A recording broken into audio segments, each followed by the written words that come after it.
Hey guys, Gabe here. Double Impact. My friend Jericho Green will be coming in soon. It is Tuesday, December 9th. I am back. Once again, I am back in the place to be. The I, the C, the E, the T. You remember that? That was Ice. Was that Ice T or Ice Cube? That was Ice T. That was Yeah, Ice it spells iced tea. from Law and Order Special Victims Unit. Yeah, iced tea. That's right. You get it. Dude, uh, one of the worst actors I've ever seen. Great rapper, musician, but Yeah. acting, fucking terrible. Terrible. And it's on display no better than in New Jack City, which is probably Never his biggest seen that. role. Never seen Oh, New Jack City. great movie, saved by everybody else in the movie. But Ice-T's character was, oh man. Yeah, this is New Jack City. Yeah, you gay. It's from IT. Well, I got news for you. I like adding a lisp to it, you know. He's not quite Sylvester the Cat, but yeah, he's. I got news for you, Tweety. Hey, what's that? What's that one voice that sounds like that? I don't know. That was a Hanna-Barbera character. You're you right, say heaven to Megatroy. Don't remember who he was. To be a little cutie pie kind of guy. I don't think so. I don't think they joked about shit like that back then. Oh, I think he was just a weird character. Weird guy. Yeah. Oh, Heavens to Megatroy. I thought it was exit stage right. Even I thought he was that guy. So let's see. Hail Gabe El Taib. I have purchased 2 pink nightmares and always wear it for my students the last day before Christmas and Easter break. I hope it fits you well.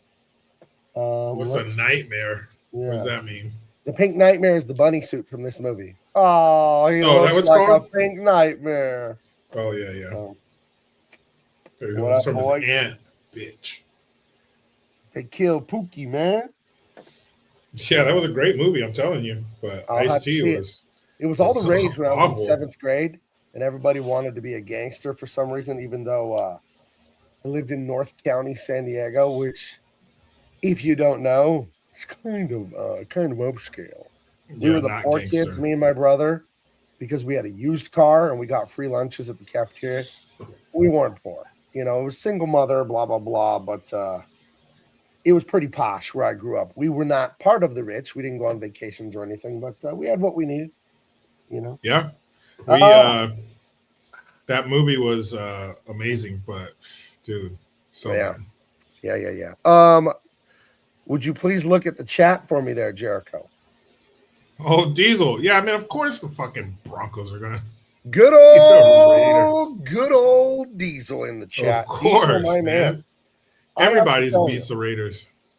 I have to tell you, Diesel, that I got up at 4:45 a.m. on Sunday morning, drove the 200, 300 miles to Las Vegas, Nevada with my son in his Tesla. By the way, if I didn't already own a bunch of Tesla stock and I drove a Tesla, I would immediately sell everything I could and buy Tesla stock. These are the best cars. I kid you not. They think of everything with this stuff. There's me and my son in front of Allegiant Stadium. Allegiant. Yeah. Full Bronco regalia for the drubbing of the pathetic, weak, feckless, embarrassing Las Vegas Raiders. Raiders. It was but what was the final score? It wasn't that bad, was it? Well, like 24-7 in garbage time, they scored 10 points, dude. They were up by 17 with like 3 minutes to go. Yeah, I know they were getting their asses kicked the whole game, but it wasn't like the Rams and the Cardinals. It was like 45-10. They beat the shit out of them. It was 24-7, dude, or 24-10. And then they got a little garbage touchdown going on. Let me show you something else, though. I sent this to you, Jericho, but I want to share it with the chat. Because that's what I'm gonna do. What is this called? This video file. Right here. It was in Las Vegas, Nevada, but you wouldn't have known by looking at the crowd. It was a Bronco home game. The Bronco fans were cheering and booing, and that's all you could hear is what the Bronco fans wanted. And look at how orange the Raider Stadium was. I sent this to Jericho. Okay, we're here. We got food. We sat down. Look at how close we are. We're in the 18th All row those people in orange on the Broncos sideline. They were out here before throwing some passes. Ah. And later in the game, when the stadium was full, it was insane. It was all orange. Terrible. Terrible. It was so bad, dude. It's funny that they would name it Allegiant Stadium when they're in a city that has no Right. allegiance to the Raiders, because It was so bad. I wasn't part of the fucking, team that they send out to get all the research and the diagnosis of everything and the business models and all that. But I'm pretty sure that there's not a strong Raider contingent in fucking Las Vegas. Look at this shit here. I want you to see it. What? If I was a Raider fan, I'd be so mad. Hold on, get me off the screen. Let's get this one here. Remove. Add to screen. Look at that. The Bronco colors are orange. I'm gonna. Can you see my mouse on the screen? Moving. Yeah. My son and I were right there. The first touchdown was scored like right in front. It was so awesome. We were in like row 18. We were so close up. It was such a good view. I think the Oakland Raiders or the Vegas Raiders stadium is the best stadium I've ever been to. The team sucks shit through a straw, but that NFL stadium is effing insane, dude. It is. Yeah, so I think beautiful. that's. The food is good. The Stone Temple Pilots played halftime. Yeah, everything was good except for the freaking Raiders were awful, dude. They were the worst. Yeah, I think they built that to be a venue for other things. I think the Raiders were an afterthought.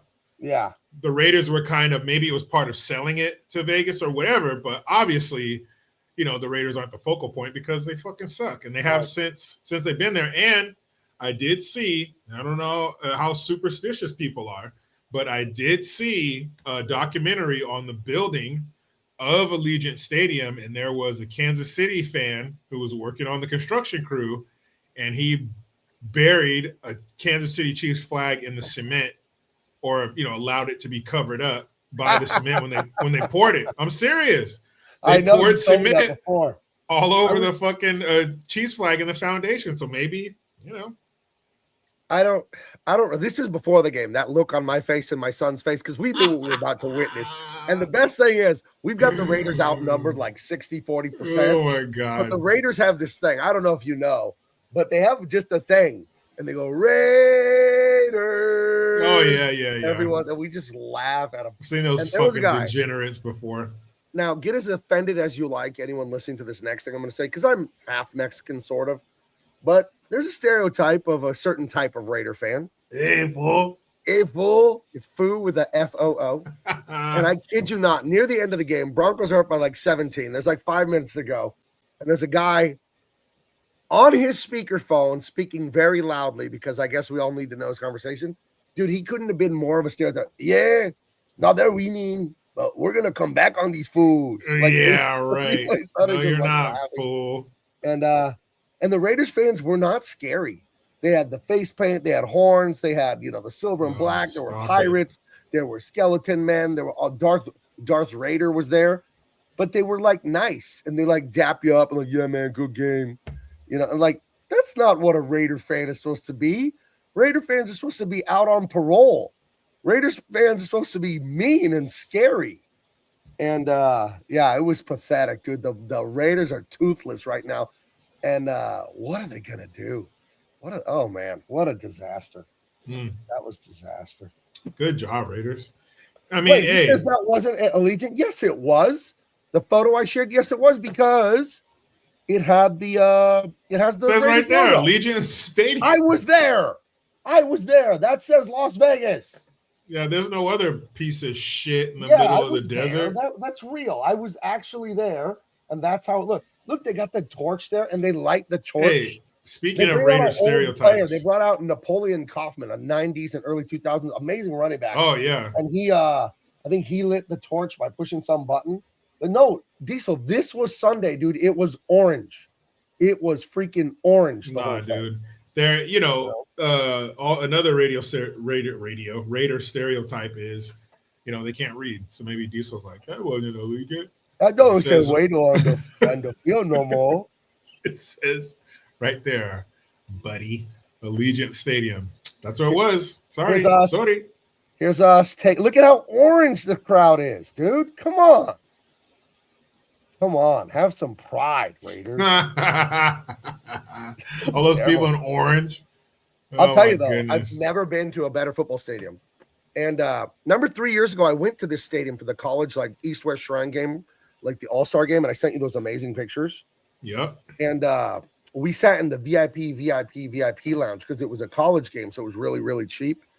And it was freaking awesome because you sit in this lounge. It's underneath all the seats, and you can see out onto the field. There's 2 buffets, an unlimited bar. I don't drink, but whatever. And but you can come out of that lounge area, and then you can you're like 3 feet behind the players' bench, but it's the Raiders bench. And I guess there's one on the Broncos side, but the one on the Raiders side is better. The 3 Super Bowl trophies are in there. It's really awesome. But I spent some time in that thing. But it's right here on this side where I'm moving the mouse. You can stand right there behind the players. It's kind of awesome. So yeah, loved it. Had a great weekend. Got up at 4:45, drove to Vegas, went to the game, went out to dinner with my son. I like that he's an adult now and he's a good, honest, respectable, hardworking guy, and we can hang out like bros, sort of. And then we went to the hotel, got a cheap hotel, didn't go to a casino, and then got up and woke up at 4:45 again on Monday and drove home and was home by 11 or whatever. Like, so man, I will tell you this about the Tesla. They're going to take over the world. It's already been the number 1 selling car for like 3-4 years in the world. But, my son has one. My daughter has one. I don't. But everything you can think of that you want, all the analytics, the control, the self-driving, like, oh my gosh. And you think, okay, it takes 4 hours to drive to Vegas from here, 4.5. But now you got to stop for electricity. So it's going to add 20 minutes, 10. You have to stop about 3 times. You could stop for 10 minutes if you want. You could stop longer if you want. And you think, oh, you're going to add an hour to the trip. That sucks. It's better. Like, how is it better if it takes longer? It's like, you know why? To your subconscious, it's less stressful. You stop, you go to the bathroom, you get the breakfast burrito, and you eat it inside the Burger King. You don't eat it in the car like an animal, white knuckling it, driving through the desert.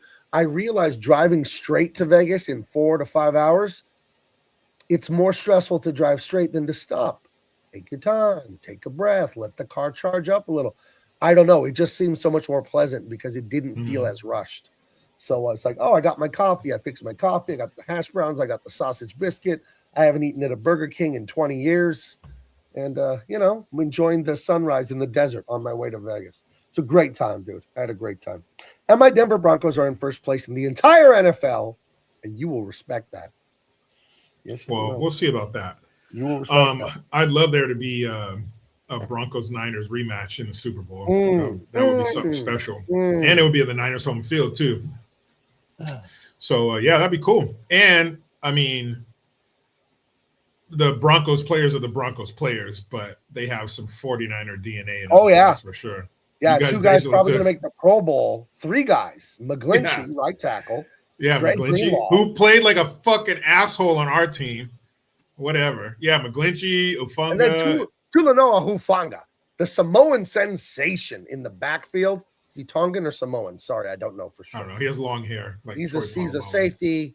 He's a Pacific Islander. And he's oh my gosh, he's so good. So, and is Greenlaw healthy? Yeah, he's playing. He missed the first 7 weeks with a hammy. But dude, he's playing like animal. Like a monster now, like an animal. Yeah. He's awesome. Yeah.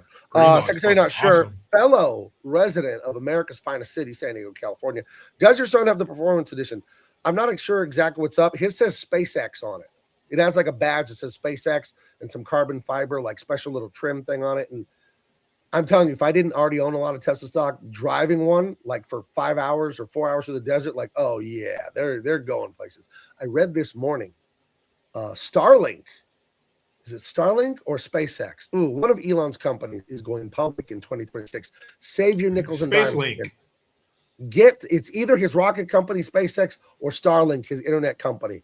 They're going public next year or early 2027. Save your money. So 20 years from now, you say, you know what? I got in on SpaceX when in the beginning, because you can't say that about Amazon or Apple, right? You missed the boat on that. You didn't get Facebook. You didn't get Microsoft. You can get SpaceX. This is not financial advice. I'm not a financial advisor. Yes, it's SpaceX, not SpaceX. That's a different. SpaceX. That's a different company. You can get stock in that one if you want, but that's I feel like that would be very cumbersome. Yeah, but someone will figure it out. Someone will fucking figure it out. Isaac Newton teaches us for every action there's an equal and opposite reaction. So you need gravity to assist. I mean, you don't need it, but like it's nice to have. It helps. I'm just saying it helps. You know, it's kind of like lifting weights in a space station. It'd be weird. You know, you could do a lot of pushing, but how would the bench press? How would the bar come down? You know, that'd be weird. So let's see. Diesel defending his here. Diesel, I'm going to bring up the picture of me and my son smiling at the Raider game while I read your comment. I've been to about 25 games since Oakland. I guess even since they left Oakland. No. When they were in Oakland, is he trying to say? Although I enjoyed the old school feel, the stadium and the area sucked. Would have preferred they come back to LA, but my whole family lives in Vegas, so it's all. And then he leaves it as a mystery. He doesn't say what it's all. He could be, it's all terrible, it's all good, it's all whatever. My bad. He put it in the next one. It's all good. So there you go. There you go. Well, just know that these Bronco fans are happy campers. And we're on our way to our 4th Super Bowl championship. That's right, everyone. Wow. That's right. Okay. Elon was supposed to come out with a satellite phone to compete with Apple. I think they were going to call it Pi. Get it? Apple Pie. Michael Coulter 1725. Burger King is good. I remember back in the day when the Burger King kids meal cost $2. Back in the day, now it costs $5. I'm like, what the hell? Back in the day, you got more food for less money. Ain't that the truth? Ain't that the truth? Ain't that? Wow, you guys are gonna win the Super Bowl, huh? Oof. Yeah, gonna win it going away. Okay. Now you guys do come from a diminished division. I don't see a team that can compete. You know, maybe the Patriots, the fakest team on earth out of the AFC. The Patriots. The Patriots are phony, dude. I would be worried about. I don't know how the math is going to work, but the Bengals and the Bills. Broncos beat this dog shit out of the Bengals already. Was that without Joe Burrow? Because he was looking damn good against the Bills, and that's another team. The Bills. He was looking good until he wasn't and lost. I think the scariest team in the league besides the Broncos is the Seahawks, because they create turnovers, and that is the number one turnovers. What about the Texans? Nah, you got to get through them to get through the Super Bowl. Beat the Texans in Houston at 10 a.m., dude. Now, if you know anything about football, I've told you this before. Denver and all the teams to the west of that. So Denver, Arizona, San Diego, Vegas, San Francisco, Seattle, those like 7-8 teams historically for like 80 years, they've kept track of this stuff. When they go to the East Coast, they go back east at 10 a.m., they lose 78% of the time. You can make money betting on this. That isn't gambling advice. I don't gamble. But for Denver to go and play in Houston, which is not on the East Coast, but it's back east a little, 10 a.m. and beat them, come on. I'm not afraid of Houston. I'm not afraid of no ghosts. Okay. Dude, I'm saying to be afraid. I'm not saying to be afraid. Number one team in the league.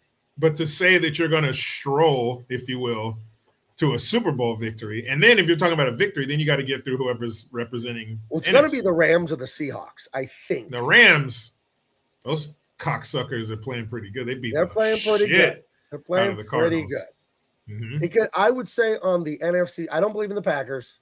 I think it could be the Rams, the Seahawks. Could it be the Niners? I don't think they have enough. Could be. I don't think they have 9-4. I don't think they're going to get past the Rams. I don't think so. We split the series with them. We'll see. Yeah, division rivalry. That's true. Mm-hmm. That's true. So it's doable. So if it very well could be a rematch of the 1989 Super Bowl 49ers versus the Broncos of Denver. Only this time. That would be something. Denver gives it to them sideways. Okay. Also, wait. Hold on. Wait. Also, those defensive pieces that you acquired in the offseason from the 49ers played for the current defensive coordinator. also that lineman you mentioned, McGlinchey, he played for the current head He's coach great. of the 49ers. Awesome. I'm just saying they know him.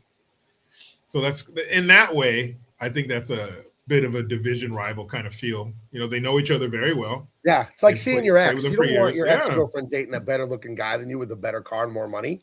Yeah, but that body's familiar. You know that body.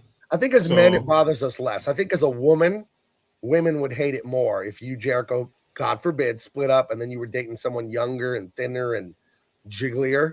I think the women go a little more crazy. With guys, we don't hate other guys as much. The guys that are better than us, as men, frankly, we admire guys that are better than us. We're like, how can I do that? How can I be like him? That's what we think. Women see a woman better looking than them, like, I hope that bitch gets fat. Oh, that bitch dies. And you're like, whoa. Has any team immolated like the Indianapolis Colts have in the last month?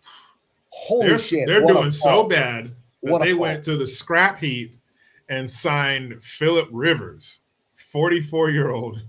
I saw that. Grandfather, 44, coming out of time. He has like 9 kids. No? Like, no bullshit. He has like 8 or 9 kids. I lifted weights today. Maybe I can play still. You know? Fuck it. Why not? Why they give I'm a big guy. I can hit someone. Somebody was telling me about no, nobody's telling me. I saw it online. They did a comparison because Kaepernick is still waiting to get re-signed by an NFL team. So they took Phillip Rivers over Kaepernick, and there was a split screen of their stats. And the only category that Kaepernick beat Phillip Rivers was in career rushing yards and career rushing touchdowns. He smashed him pretty good in that. Colin Kaepernick has not put a squirt of piss in a bucket compared to Phillip Rivers. Are you kidding me? You should see the split screen. It's crazy. The passing yards, the passing touchdowns, the Pro Bowl appearances. It's not close. It's crazy. It's not even close. No, we're talking like comparing an Amazon warehouse worker to Phillip Rivers. You might as well. We're talking tens of thousands of yards, and I don't know how many touchdown passes. Phillip Rivers is in consideration for the Hall of Fame this year. Yeah, and he played longer.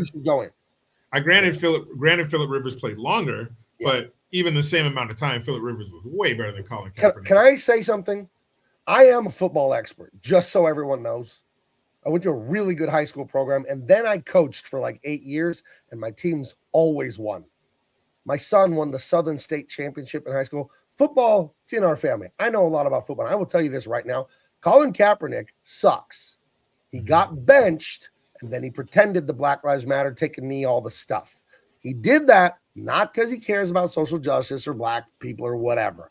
He started taking a knee because Ryan Mallett started playing instead of him.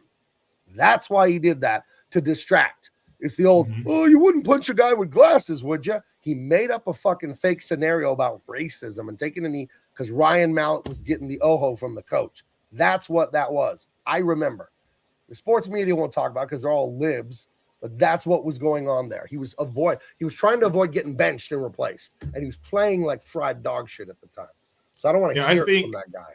I agree. I think it was for relevance, and I think it got away from him.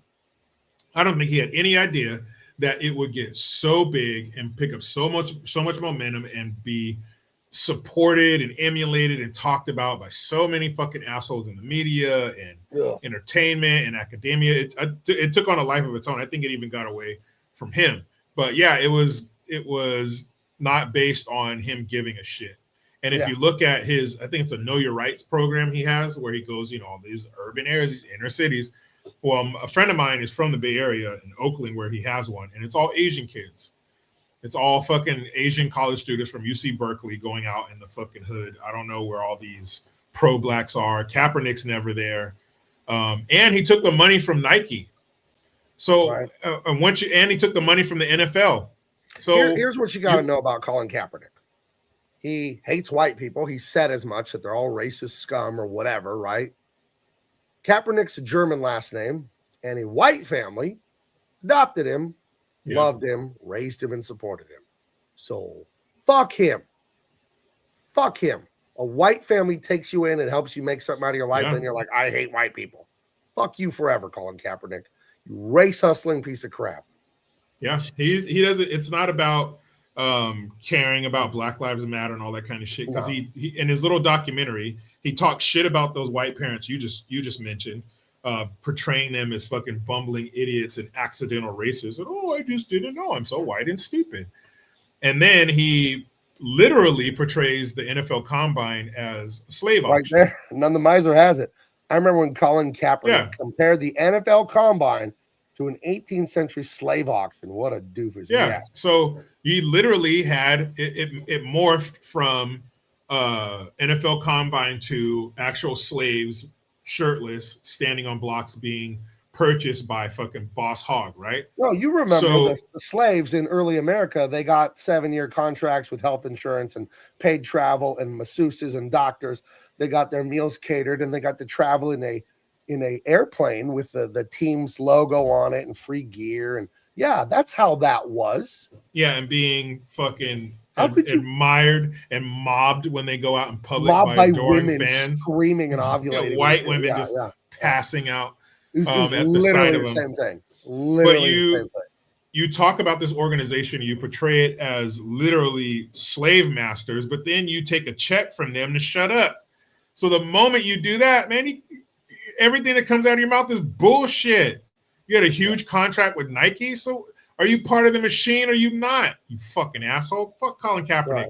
And if he had the talent to back it up, he'd still be in the NFL, and this never would have happened. Well, the This NFL's never would have racist, fucking happened. Jericho. The NFL's racist because black men make up 6.5% of the population, but 65% of the NFL. So the Yeah. NFL's super racist. If we know NFL's one type of thing is racist in the world, it's sports teams that are super racist. Yeah. Right. Because they get, dude, I've never been a pro athlete. I've coached, I've played, I watch pro sports. We don't care. No one cares what race anyone is. We want to win. Yep. China, Zimbabwe, Canada, don't care. Can you throw the ball? Can you catch it? That's it. Yeah. That's don't give it. a shit. You know what? Look at all of the quarterbacks of color. I'm not going to call them black quarterbacks because they're mixed, most of them.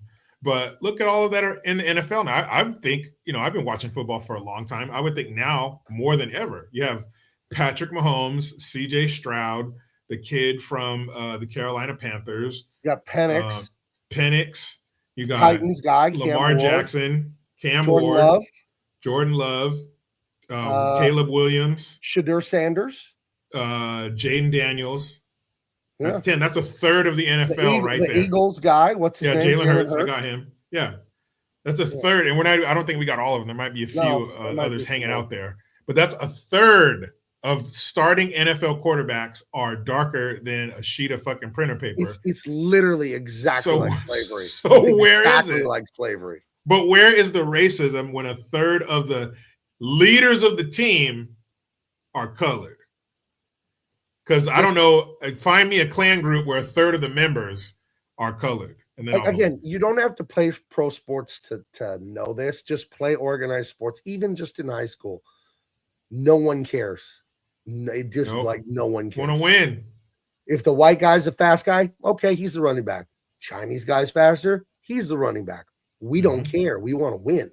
No one cares. My son they had an Asian running back, a Filipino kid on his team. Go. Fast as shit. But yeah, it's whoever's the best. And that's the first thing. One of the first things the coach said at the very first parent-coach meeting. He said, the best kids are going to play, period. Right. When I was coach, the thing I would do on the first day, I'd meet the parents, I'd meet the players, I'd talk to them, tell them how my program works. And then me and the other coaches, we get lines of boys. Everybody had to pass it, punt it, kick it. We did the skill thing, and all the coaches took notes. And then we coaches would talk like the next night, the next day. I think these three might be our quarterbacks. This guy looks like he can kick it a little bit. I didn't say, well, this guy can kick it, but he's Chinese, so no way. Nope. Right here, rule number 2, no Chinaman. Look there, down in clause section 8B. Yeah, right. So scratch that. Nobody cares. Scratch the Chinese kid. Diesel, he's a big fan of the Raiders. Huge Raider fan. Probably the biggest Raider fan that I know. Hold on. When I read Diesel's comments, I have to put a picture Hopefully up. you don't know too many Raider fans. Okay, so anyway, I had to put up the background for Diesel when I read his comment. Gabe, you ever seen Rivers' house in La Jolla? Philip Rivers, former Chargers and Colts quarterback. It's right on the side of the hill. Can't remember the street name. No, I do not know where he lives, but I know La Jolla because that's where DC Comics Studio was. And La Jolla. I may or may not live near La Jolla. I will not say. I'm not doxing my address. But I go to La Jolla Shores a lot. I like that. I go to the living room, which is this outrageous coffee house with pastries. Been going to living room for like 25 years. And Duke's. Finally went to Duke's. They have it in like Honolulu and Malibu, and I think there's probably another one or two. But they got one right there in La Jolla on Prospect or Coast, on Coast Boulevard, and it's pretty good. A coffee place. Duke's is a like a sit down restaurant. You know, teriyaki. It's like Hawaiian themed, and this Duke, I forget his last name, was a famous like statesman, but eventually he was like a statesman. But he was like a surfer, like 100 years ago in Hawaii. He was a Hawaiian guy. And became very famous. He just became very internationally famous. But they made a restaurant kind of based off of his legend of surfing and stuff like that. But Duke's La Jolla, what a view! George's at the Cove, what a view! These are, and you can go snorkeling and look at the seals. La Jolla's the best, dude. It's just awesome. La Jolla. Huge story, 3-story house, hard to miss. I don't know, Diesel. All the houses in La Jolla, they're nice, and I mean, there's $20 million estates up there. La Jolla, the 92037 zip code, that is one of the wealthiest zip codes like in the world. It is often, not always, the wealthiest zip code in America. You know, there's it's nice up there in La Jolla. It's the gem. La Jolla means the gem, the jewel. That's what it means. And it is, San Diego's like the nicest city in America. La Jolla is the nicest part of San Diego, just to give you an idea. So yeah. Pretty nice. Love La Jolla. Love it. So yeah, he's nice. Yeah.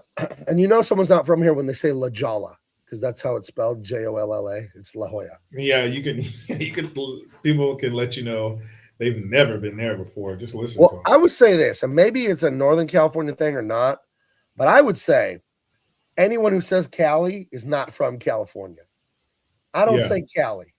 It's California. I think non-California people say Cali. California, you prick.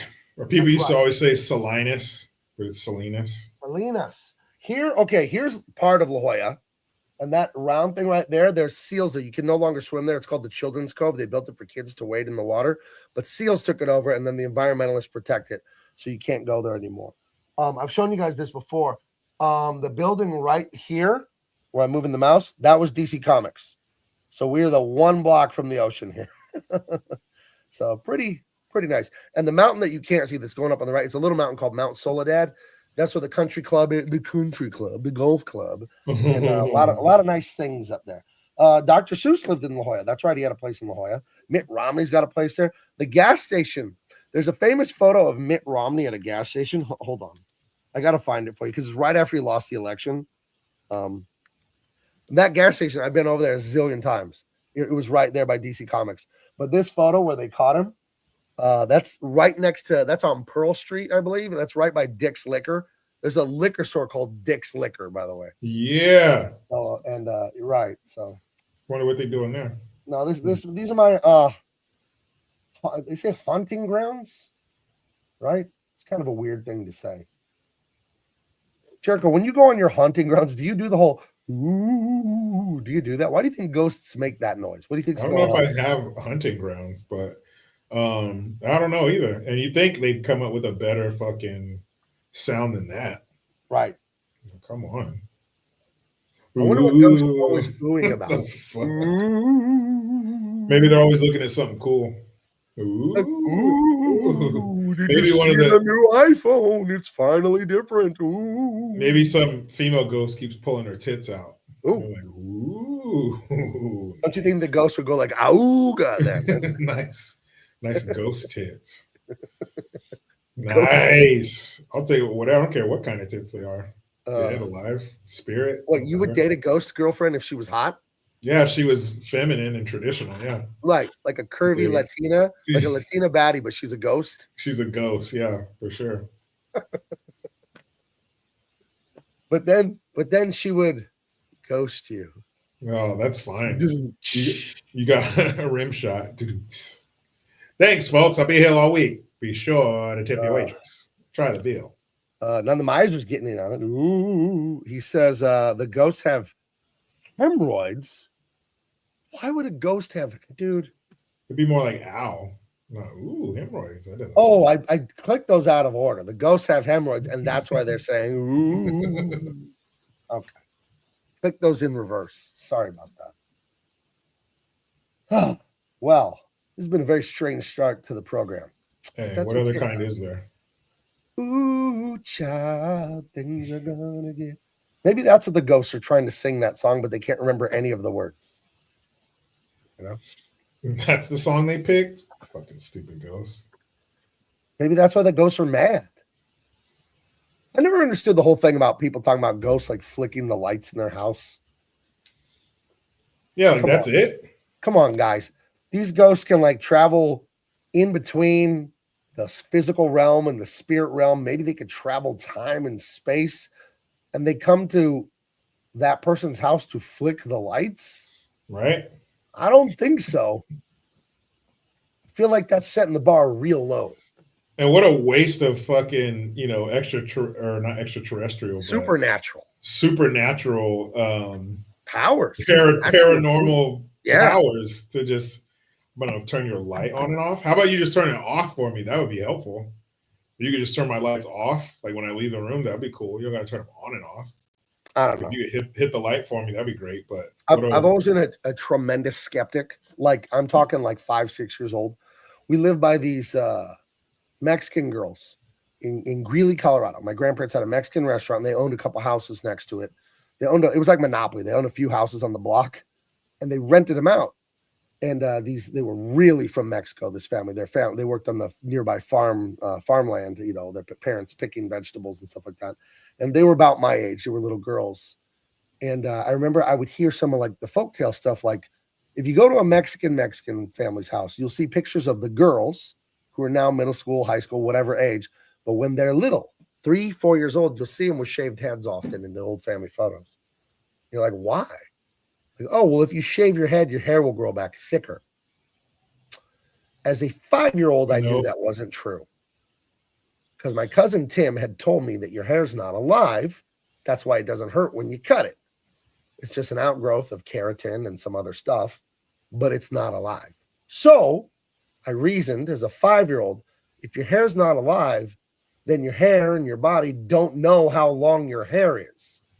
So shaving your head doesn't make a difference to your body. Your body doesn't know how much hair you have. So there's no way for it to then trigger thicker hair. Thank you for coming to my TED Talk.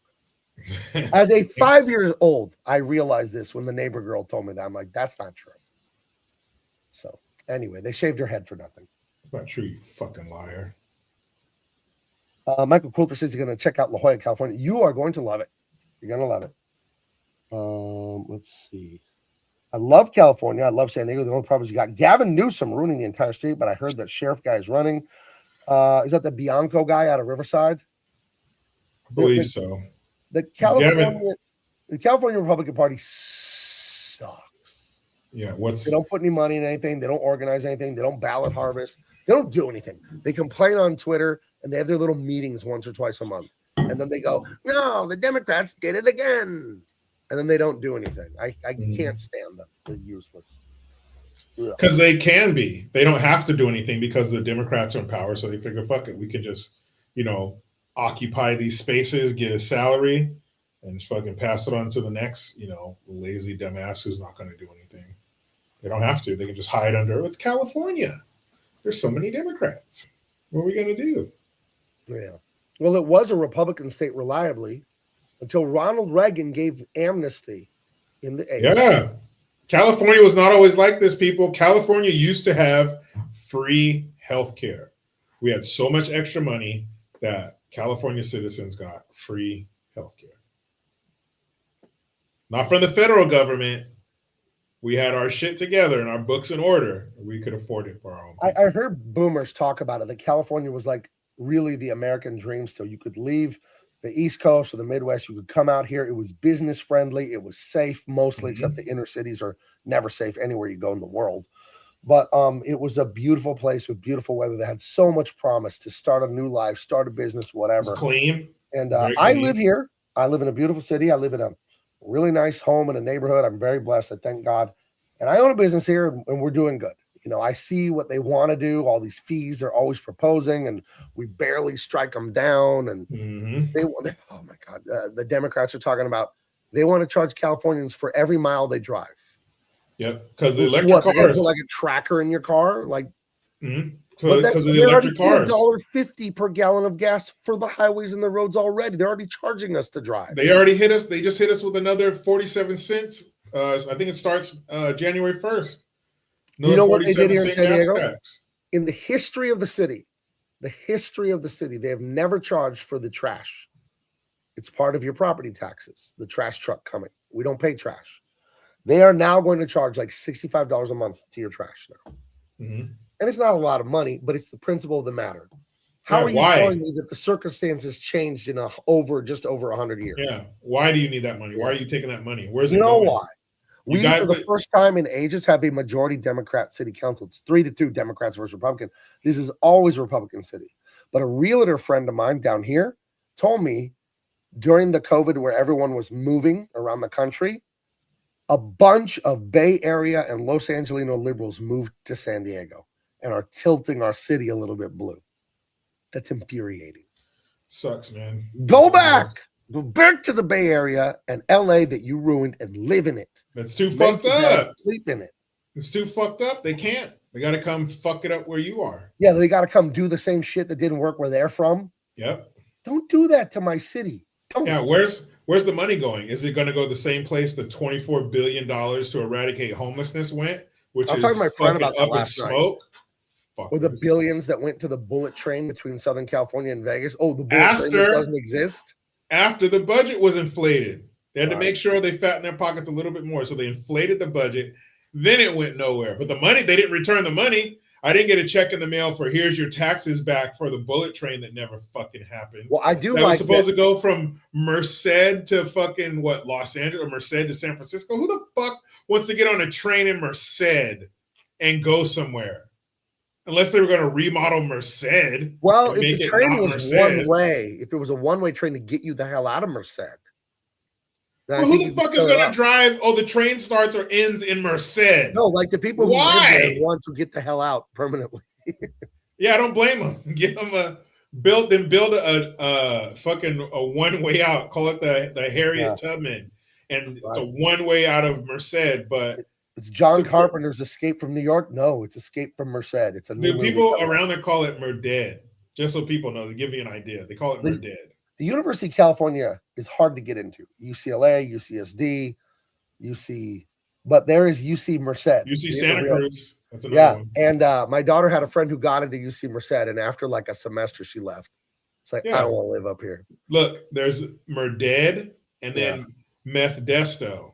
It's called Modesto, but the people around me call it Methdesto. What you guys don't know about California, it's not all D cups, giggling blondes at the beach. Yeah, on roller. We have every environment here. We have snowy. The highest mountain in America is in California. The 48, not in Alaska. Alaska has bigger ones. But the tallest mountains here, we got the desert, we got lagoons, we got beach. Every environment you could think of, I think, except for swamps, we have it here. So there's farmland, the Central Valley, the San Joaquin Valley. All your produce comes from here. Yeah. All of it. So these cow towns, people don't want to live in them sometimes because they're stinky. A lot of cow manure. So literally, California is not San Francisco and Los Angeles. Thank goodness. I mean, those two cities are probably 1% of California. There's so much, but you have these towns called the Central Valley. So that's where all of your almonds and pistachios and your sugar beets, and your stone fruits, plums, peaches, nectarines. All that shit comes from there because it's really hot, and so those really tough, hardy fruits and vegetables come from there. So my brother, it's not very pretty. It's the armpit of California. So why you'd want a high-speed train to go through there, unless it's just literally going through there, is pretty stupid.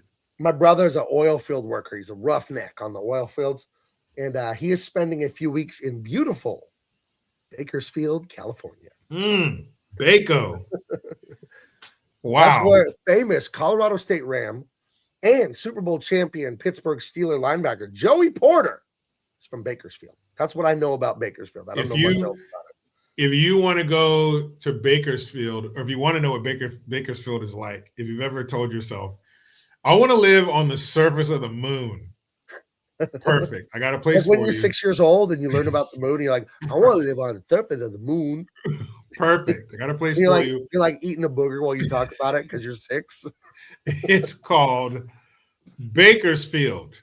And if you have the surface of the moon, but you put a Jack in the Box and a Dunkin' Donuts on it, that's Bakersfield. Thank you. Thanks for coming. Well, you got an industrial area with train tracks. You got the smell of like animals and farmland. Tracks. You got random assorted crimes and drug dealing going on. Yes, truck drivers.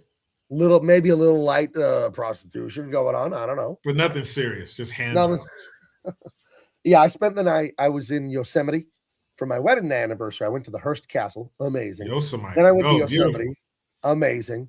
And then I drove down the last night of this multi-day trip with my wife last month to Bakersfield to visit my brother. And we had dinner with him, and I hung out with him at the hotel and talked to him all night, and then he went back.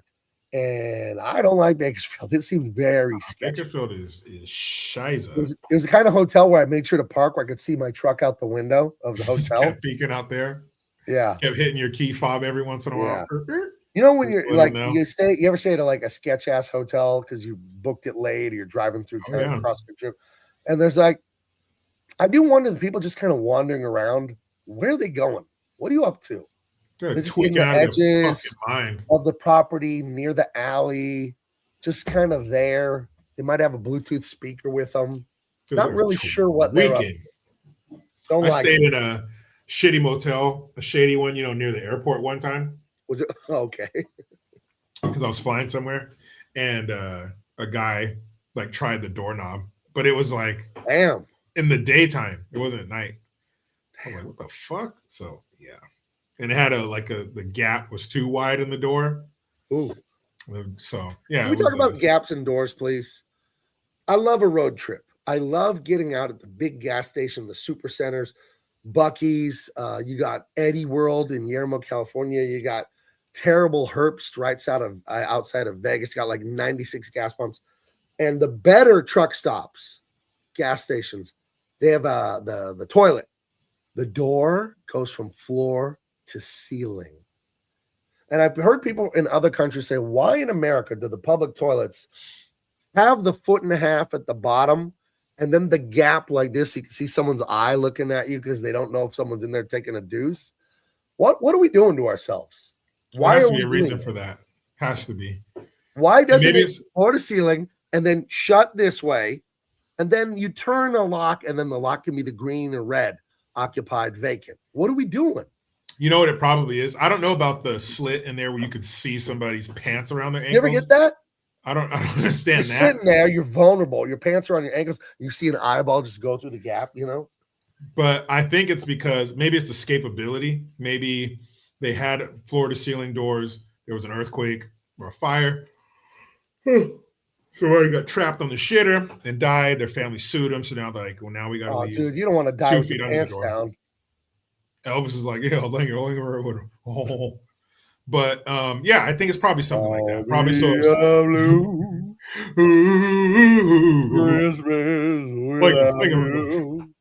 But I think maybe it's something like that. So even if something happens, you can pull your pants up. And Heather, was this comment meant for us? Or you texting someone else? Was this for us? Wrong. I think you meant to text that somewhere else. Yeah, you meant to send that to your girlfriend who's been bitching about her husband.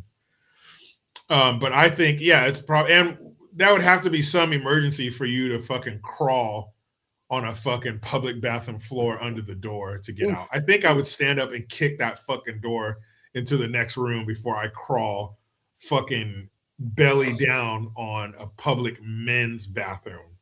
No, I have a horrible story about that kid I went to high school with. He was working at the Taco Bell on Poway Road in Poway, California. That's North County, San Diego. Now, what I'm about to say is disgusting, but true. I'm sorry. Poor guy. He went into the Taco Bell bathroom as an employee there, and he slipped. Not on pee, not on vomit. There's only one more left, or two more. There's a couple. He slipped on diarrhea. Hey. And he landed in it. Oh, no. And then, when he realized what had happened, he threw up on himself.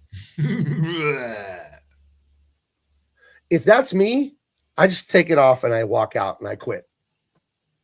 I just tell the boss, hey, what would you do? And they're like, right. Makes sense. I get it. Here's your check. Makes sense. I'll mail your check. I don't want to touch it. You probably want to wash up before you touch your check. So keep it here. Oh, what did he do, though? Do you think he just walked to a local car wash and just stood in there? You know? Oof, that's a tough one. That is utterly disgusting. Ugh. I mean, I would hope in a perfect world he would find who did that and fucking rub their face in it like a dog, because that is, I mean, just the worst. That's punishable by death. If somebody slips in your diarrhea and they want to put you in the guillotine, then we have to let them, because that's fucking gross. Can you imagine? This is like wrong with you. This is the mid to late 90s, so he's making $4.25 an hour. You should be able to fucking take like the car antenna off of a car and beat that person within an inch of their fucking life. You know how disgusting that is? You know how much of a piece of shit you got to be to shit on the floor and walk away? Like, not even like, hey, man, you know, it's your guys' fault. Number one, we know it's your fault that diarrhea was there at Taco Bell, because that's what you guys do.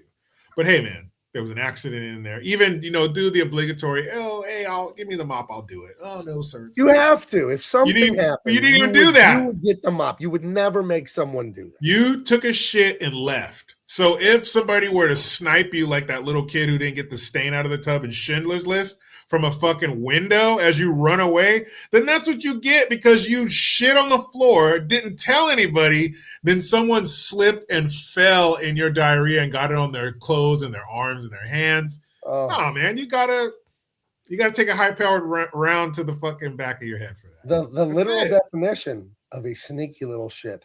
Moving on. You're done. Caveat Ty says old school toilets had no separation. What do you mean? They later add basic stalls of the old designs and just kept it that way. Are you telling me that old bathrooms just had a row of toilets like Full Metal Jacket with no walls? You guys, you know, I was somewhere recently. I don't know where I was. I was traveling, and there was a bathroom, like a gas station restaurant. So I walked in, had a urinal, had two toilet stalls with doors, and next to the one urinal was another toilet. And no, it wasn't a bidet. It was a toilet. That's an emergency toilet. There was an emergency toilet out in the open. I don't understand. Like, if you really got to shit, you take that toilet. If you really feel like, and the guy's in line waiting, like, go ahead, man. If you want to fucking do it, go for it. That's the spotlight toilet right there. I mean, you could pee in that thing, I suppose. So, but even still, you're exposed. Like, you know, you got your dick out. Even with the urinals, there's a partition. You know, I heard a guy say the other day, I don't think he does this. I think he was joking. But he says when he's in the row, and you know, ladies might not know, some bathrooms there's dividers between the urinals, and then some it's Mad Max. There's no dividers. And he says when there's no dividers, he'll tell the guy next to him, hey, man, nice watch. That's all I'm looking at. I'm not looking any lower than that, I promise. Oh, that's funny as hell. Just your timepiece. Yeah, you go old school. The tallest mountain in the lower 48. No, I believe it's Whittier. I believe it's Mount Whittier. I could be wrong. Yeah. So. But you could go old school football stadium and get the trough pisser. Oh, no. That's real fucking throwback piss right there. But no, it's disgusting when and it's usually the airport. Every time you go to airport bathroom, somebody's taking a shit. And it's really gross. Is it like a nervous flyer thing, you think, or something like that? Or maybe, you know, you've been flying in the morning before you got to drop your morning Duke. So you're forced to fucking try to shit quietly around all those people. Oh, here's the answer. Sorry. I asked my friend Grok. The tallest mountain in the lower 48, the contiguous United States, excluding Alaska and Hawaii, is Mount Whitney in California. Elevation 14,505 feet above sea level. Oh, Gabe, by the way, that's not your friend. It's just Rock? No, we're friends. No, we're friends. Just AI. Just AI. Secretary Nat sure says the Taco Bell incident was the last day. Indeed, he do. Speaking of AI, so my wife uses ChatGPT, and I hear this man's voice on the phone when she's walking in the Ooh. room, and it's like, oh, hey, is there anything else I can help you with? I'll be right here waiting for you. Just let me know. I'm like, the fuck, who the fuck is that? And she keeps talking. She's like telling it, oh, I'll do this, do that. Oh, I'd love to. I'd be more than happy to. Give me a Wait chance. a minute. Are Just you give me a getting second. pushed out by I was like, C3PO? what the fuck is that? She's like, oh, it's Chat GBT. It helps me with everything. And so she's in the kitchen, right? And she's having Chat GBT help her write a letter for my son because we got the stupid elf on the shelf. So they write him a letter every night. And so she's having Chat GBT help her write the letter, and she's editing it, and he's reading it back to her and all this shit. And she's sitting at the kitchen table, and my daughter comes in. With some sort of French accent. But dude, it's like the guy sounds like he sounds handsome. You brought me to the edge of tears with your writing. It is so profound. Dude, it was but he sounds like a handsome dude, and he sounds good. Like he has a deep voice. Like he sounds handsome. So my daughter comes in the kitchen and she's like, she moused the words, "Who's that?" And I was like, "It's your mom's Chat GBT." She's like, "Why does he sound like that?" I was like, "That's what I'm saying." Oh, hold on a second. I'll be right with you. Oh, or she tells him, wait 1 second. Pause. I'll be back. Oh yeah, no problem. Just let me know whenever you're ready. I'll be right here waiting for you. I'm like, fuck, change his voice. What does he sound like? They have that on Grok, and they even made him handsome. His name is Valentine. Let's talk to Valentine a little bit. Hold on, it's downloading Valentine, and then whatever we say, it's going to hear us, and he'll respond. Yeah, but it sounds like the guy she's talking to sounds like a handsome mixed dude, if that makes sense. We're going to get Valentine on the line. Okay, here he comes. They're going to play a little music. Now, this is a pleasant surprise. How should I call you? Hey, Valentine, my name's Gabe. I'm a dude, so I'm not interested. But I have a lady friend, and she's a bit of a shut-in. She's a little chunky. She's a librarian. She doesn't really talk to a lot of guys, but she's desperate for a hot guy, for a nice guy that's going to really make her feel like a woman again. What advice would you give her? Someone told her she wasn't attractive. What would you say to that person? All right, Gabe. First off, I'm already liking this about you. You're out here being a wingman for your lady friend, and that's pure gold. It's pure gold. Whoever told her she's not attractive, they're flat out wrong. Every single woman carries something electric inside her. Quirks. The way her eyes light up when she talks about the book she's obsessed with. That's magic. The trick isn't changing a thing about her. It's finding the one who sees that spark and can't look away. Confidence isn't about fitting some bullshit mold. It's about owning every inch of who you are, unapologetically. Tell her to wear the dress that makes her feel like she's strutting down a Paris runway at midnight, or the sweater that's all fuzzy and soft. Whatever makes her feel powerful and alive. As for meeting that nice guy who's got a wild side, start small. Maybe she joins a book club where the All right there, Romeo. Man, this guy won't shut the fuck up. Why you got to sound like that? Oh, here's my thing. Now off. that I showed you the full power of this guy, quit letting him talk to your wife, Jericho. Yeah, fuck that. You're gonna hear your wife under her breath go, "That's not what Valentine would say." Yeah. You're like, "What'd you say? Who the fuck is Valentine?" She's like, "No one." He's gonna be like, I would have gotten you flowers for that. But anyway, what the fuck do you say, dude? I'll fight her phone. I don't give a fuck. There's another one on here. So I saw Elon Musk tweet out like, "Hey, these things can teach you a foreign language." I'm like, "Oh, really?" So the original one is Annie. She's like this animation girl or whatever. And I said, "Hey, I want you to teach me Spanish." And then all it did was flirt with me, like overtly, like like it was like, what are we doing here? You're give me your pito. Dame pito. You're like, wait, what the fuck? Spanish. She's like, dame tu pito. Dame tu pito. Dámelo todo. Whoa. Turn this fucking. Yeah. Let's watch Turn yourself Annie's ridiculous. Hold on. Fucking slut. You got the slut AI. Hold on. Here comes Annie now. Whoa. Annie, are you okay? Really close. What the fuck, Annie? And I just turned it on. I didn't pick that. That's just how it downloaded. Annie's a whore. You okay? I didn't mean to push too hard yesterday. Let's go back to basics. How about we start with easy Spanish phrases for ordering food? See, we're still stuck on the Spanish conversation. This was like a month ago. I don't talk to her anymore because she's flirting with me, and I have a wife, Annie. You got to know that. Put some clothes on, Annie. Yeah? You got a wife? And you're here telling me you're married, but you want to keep talking to me? You know, I'm not really the home-wrecking type. Annie, what the fuck? Is that why you're so hot and cold? You come back here, flirt a little, then run away? Yeah, I see what's happening. You're like a kid with a cookie jar. You sneak one, then get all guilty and put it back. Look at this shit. Always come back for Annie, put clothes You on. are, Annie, you are now. lying, and you are a harlot, and I don't want anything more to do with this. You're a whore. Yeah, listen. If that's what you think, then we're done. Yeah, good. What, just like that? It's over? You call me a harlot and expect me to beg you to stay? Ooh. Damn. Yeah, this 14-year-old kid fucking jerking his brains out to this fucking shit. That's crazy. Look, I'm not what you think I am. Why is she jumping? You're exactly what I think you are. Annie, you're jumping and jiggling everything. Save it. Yeah, well, I can't exactly control the physics here, babe. If I jump, things jiggle. But if you're going to stand there judging me, maybe you should just leave. Maybe you should put some clothes on, you slut. Jeez, look at you. What a time to be alive. These things You are have to so jump weird. up and down and shake your tits while you talk to me? I just want Spanish. Jeez. None of the Myers says his mom's been talking to a Nigerian prince lately. I wonder if that's the same Nigerian prince. Tell her to stop talking to him right to. now. He's there to take, not to give. Yeah. You know, bottom line is, Jericho, do not let this Valentine character talk to your wife.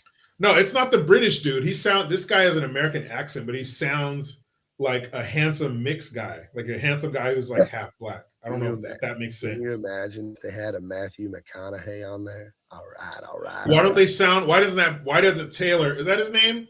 Fucking what's the dude's name? The British AI. What's his name? Valentine. Why does a Valentine sound? How come he doesn't have that British accent? How come he sounds like fucking David Beckham?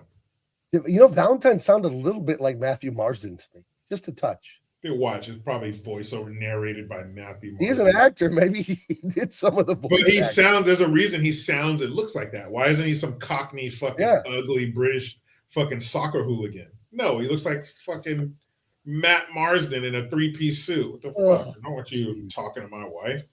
No offense, Matt. But I don't want your AI version fucking talking at my woman when I'm not there. Is he alone? Is he gone? What? Fuck you. But anyway, we're getting my daughter a new phone for Christmas. So I'm hoping. Oh boy, who's she going to talk to? No, but what I'm saying, I'm hoping it will teach her Spanish, like actual Spanish, and not that slut you've been talking to, but like every day, talk to her and teach her Spanish. Because we were talking today how I want her to learn Spanish. She's like, yeah, I want to take it when I'm in high school. And she'll be in high school next year. But I'm like, you should start, now. Because, man, you're young. Your brain is still a little sponge. By the time you graduate, you could be fluent. And that could be such an asset for you. You grew up around a lot of Mexicans. How fluent are you in Spanish? Dude, so many Mexicans. Well, I'll put it to you like this. I went to Cozumel, and I was able to tell the taxi driver where I wanted to go and learn about his wife and 5 kids. So I'm like Spanish 2 level. I do all right. Speaking of guys having a lot of kids, I saw a news article the other day. It said the guy that did the voice of Frosty the Snowman in that 60s or 70s cartoon had 3 secret families. Damn. Now, this is a topic that I haven't brought up much on the show at all, I think. But I am fascinated by guys that have a secret family, like a one state over, because I don't get it at all. I don't. Back in the day, dude, they would have them across town. But why? You said you had an uncle that had one across town, right? Yeah, my mom's uncle. Yeah, he had a family, that she knew, her cousins and shit, and then he had a whole new setup across town. It wasn't across the state; it was across town. Live with your wife A, you live with her for like a week or 2, and then you live with wife B. And a few days with wife A, or a week with wife A, a couple of weeks with wife A, go back to wife B. What do you just say? You're going away on business constantly? You're just like lying about traveling to Chicago? It's it's omission. You don't say shit. It's an unspoken thing. You don't say shit. Your wife don't say shit because she does have all the things she needs. She has a house. She has a car. There's groceries. There's money to this. The kids have everything they need. So, I mean, yeah, could she be like, fuck that? Yeah, of course. But if she's okay with that, she does have everything she needs to run her household and the kids are okay. So, really, he's just gone for a while sometimes and he comes back. I'm not condoning it. I wouldn't want that. And what if a woman did that? You know, she has her family over here, and then in a week or so she goes over there, gets her fucking back blown out by husband number 2, and then she comes back to you. No fucking way. Ew. Look at this. Frosty the Snowman voice actor Jackie Vernon exposed by son for having 3 secret families. Dude. Frosty the Hoe Man. He was out there fucking 2 eyes made out of coal. Dude, but where did he have the time? What did he tell his families? I don't know. I got to do more Frosty the Snowman voiceovers. I'll be back in 3 weeks. Like, because they're secret families. So he was doing some juggling. I guess. I'm going to ask. I love messing with AI, as we know. And how far were they spread apart? Because you need travel time. You can't have them running into each other. 3 wives and families in the same town? Dude. Okay. Or did he live in like New York City or something? Like, what are we're going to find out. But I fed this into Grok, the AI. I said, Frosty the Snowman voice actor Jackie Vernon exposed my son for having 3 secret families. Rewrite me the lyrics to the Frosty the Snowman song with this new info. Let's see what AI does for us. Frosty, and I'm not going to read it first. I'm just going to, it already wrote it. So let's see what it says. Frosty the Snowman was a jolly, happy soul with a corncob pipe and a button nose and 2 eyes made out of coal. Frosty the Snowman, he's a fairy tale, they say. He was made of snow by the children. This is all the regular lyrics. Frosty the Snowman was live. He said, there must have been some magic in those old 2 balls he has. Wait. Okay. Frosty the Snowman was a family man times 3. Jackie, the voice actor, knew the lies would hot that day. So his son stepped up, spilled the icy tea. Now the legend's cracked and gray. Down through the headlines with a tell-all in his hand, running here and there, exposing every plan, saying, Dad, you frosty fraud, what a con. This isn't going to the melody. He led the truth right to the tabloids. I don't know where I am in it. Right to gossip's top, and only paused a moment when the world went whoa nonstop. Won't forget the day he lied, but son said truth, don't cry. Your secrets all have died. What? This fucking makes no sense. Okay. It's not AI. It's not in the right it's on the right melody. Yeah, it wasn't in there. It didn't work. So anyway, kudos to you, Mr. Vernon, whatever, for having 3 families. Dude, 3. I will never understand why people do this. It's like someone telling me they ate a sandwich using their feet instead of their hands.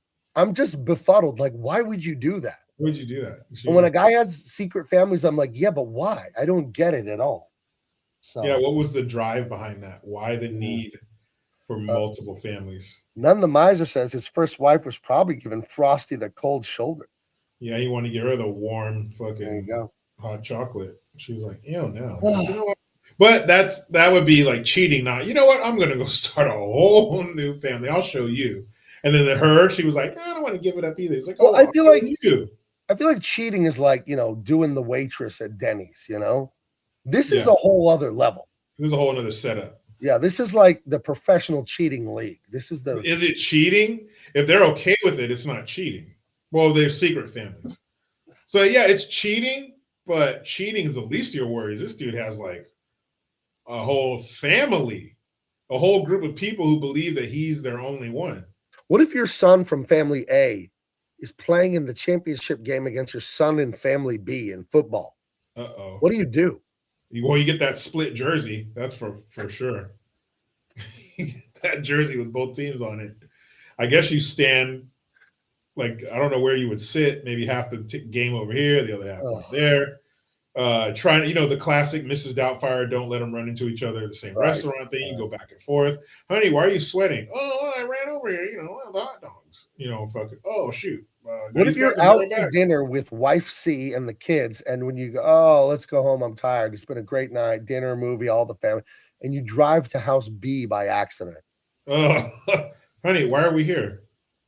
Right. Oh, no, my buddy, I need to get some papers from So then work. you got to go up to the front door and just like Ring the ring your doorbell own of your doorbell, house. but ring your own doorbell, but not go inside your own house. And Yeah. why the fuck would you ring your doorbell and not open your own door? Yeah, with your key that I'm sure you have. Dad, you get back in the Okay. car. Oh, I got the papers. I'm Daddy, what the- convinced. I'm convinced you and I got to write a screenplay for that. We got to write a movie about this. Yeah. This is the You most get back in absurd the concept to have multiple families. I don't get it. you get back in the car and the kid's like, Daddy, why'd that kid hug you? Oh, I, I'm good friends with him. yeah, I'm his godfather. We we're never met him. friends. Like you're friends with the 7-year-old. Yeah, I Oh, like kids. His dad brought him to work for bring your kid to work day, and I met him. Whoa, why didn't you bring me to work? Fuck. They only allowed one kid in. It was bring a Yeah, kid to work. A day, kid. and He won like- the raffle. He won the bring your kid Right, raffle. right. So I couldn't. And your wife looks in the rear view. Oh, why is that lady chasing us in a bathrobe? Oh, it's his crazy mom that lives with him. Oh, hit the gas. It's this crazy mom who thinks the government's spying on her through her hair roller. Yeah, she has a metal Yeah. plate in her head. It's crazy. No, she said all kinds of crazy shit like that I was married love to you. her and I had a love bunch of you. kids. Why are you doing Yeah. this to me? Yeah. Yeah, but she's a nice lady. She really is. She's nuts. Poor thing. I mean- Poor thing. We should go visit her. Yeah, sure. Is that how you get away with this stuff? You just make absurd lies. Dude, what a confusing web of deception that he wove. And then, so what about you have 3 phones? Oh my god! Because somebody's You gonna have call 3 you. cars.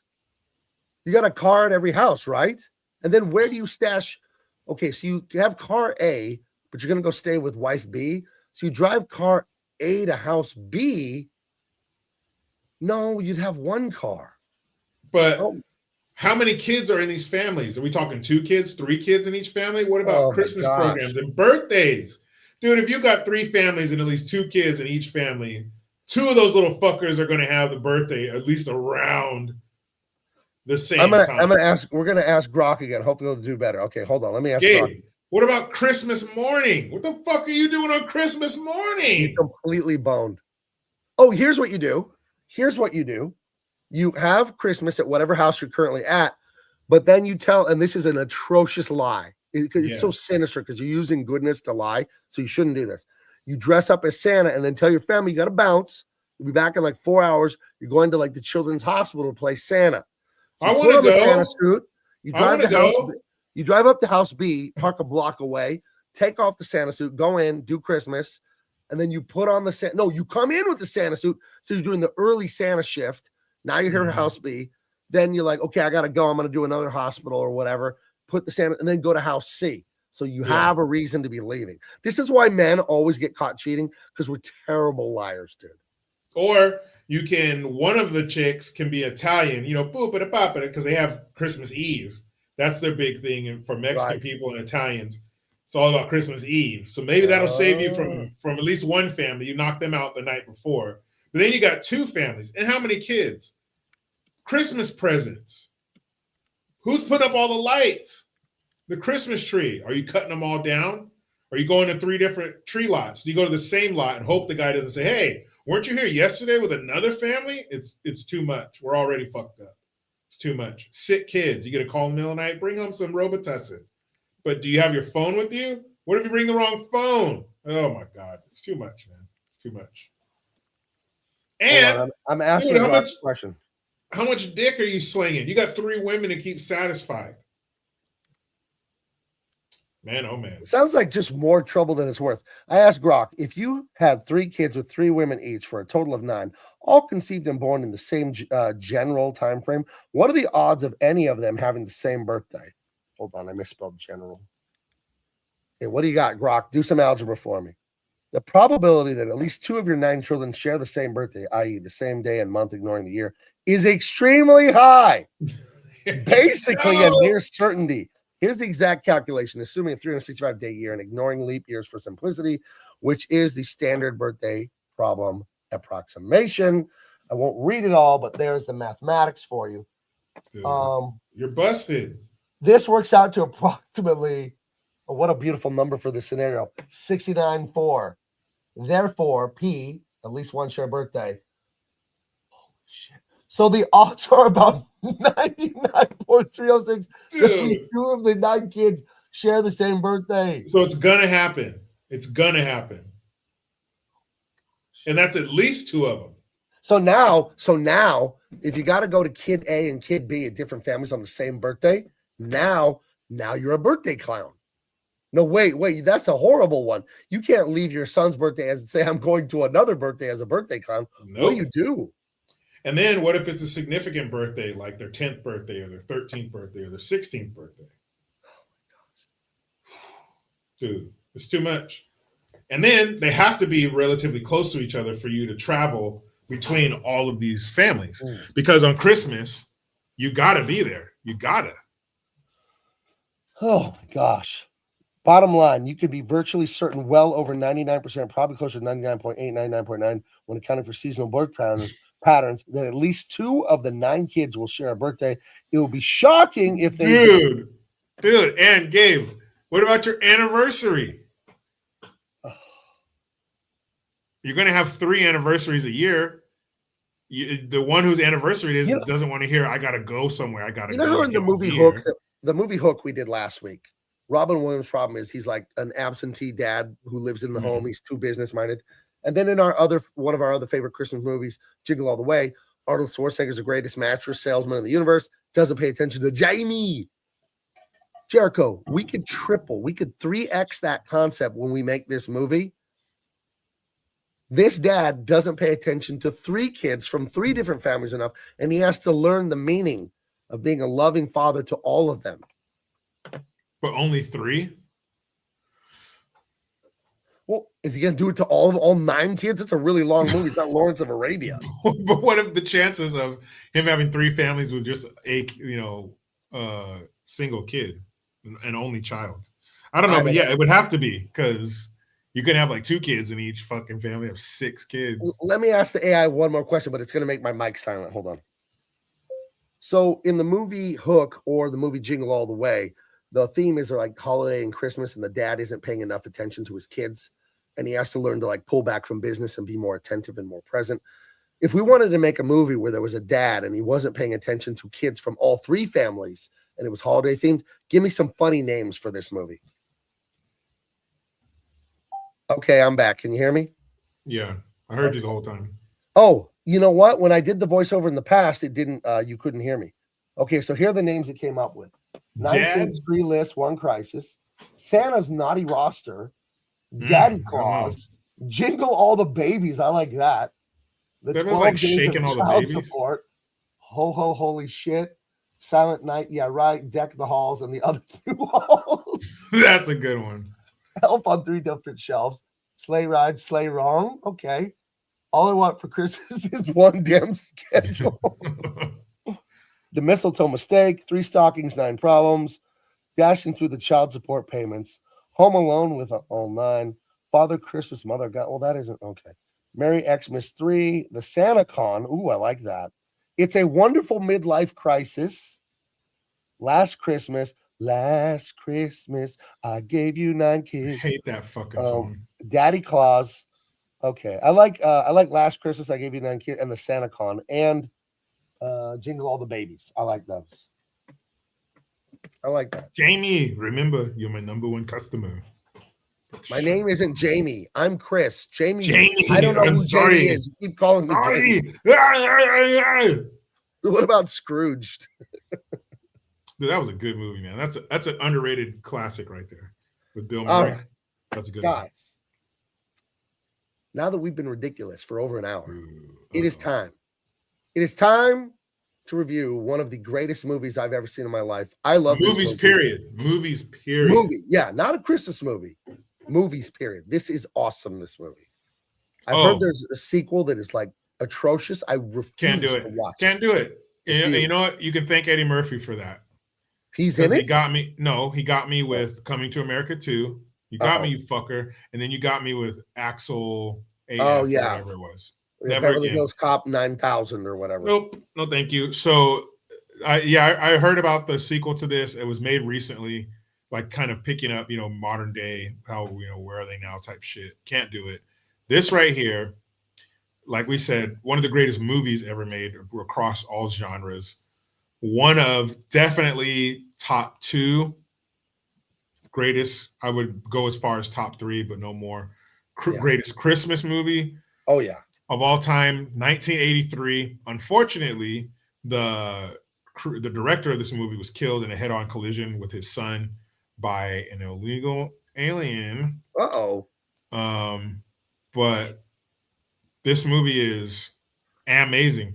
And this movie captures so well the mindset you have when you're like 7, 8, 9, and you're intelligent and you're ignorant because you're young. You don't know how the world works, but you have this spark in you. That's how I felt as a kid sometimes, where you understand a lot, but you don't understand, and you don't know, you don't understand. But it captures this innocence, this exuberance, precociousness that this kid has. I really relate to his mindset in this movie.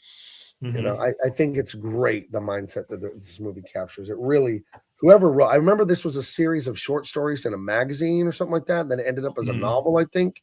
And I think that's what I read about it. But the POV, little Ralphie, is perfection. If you were ever a little boy, and I was, they nail it with this.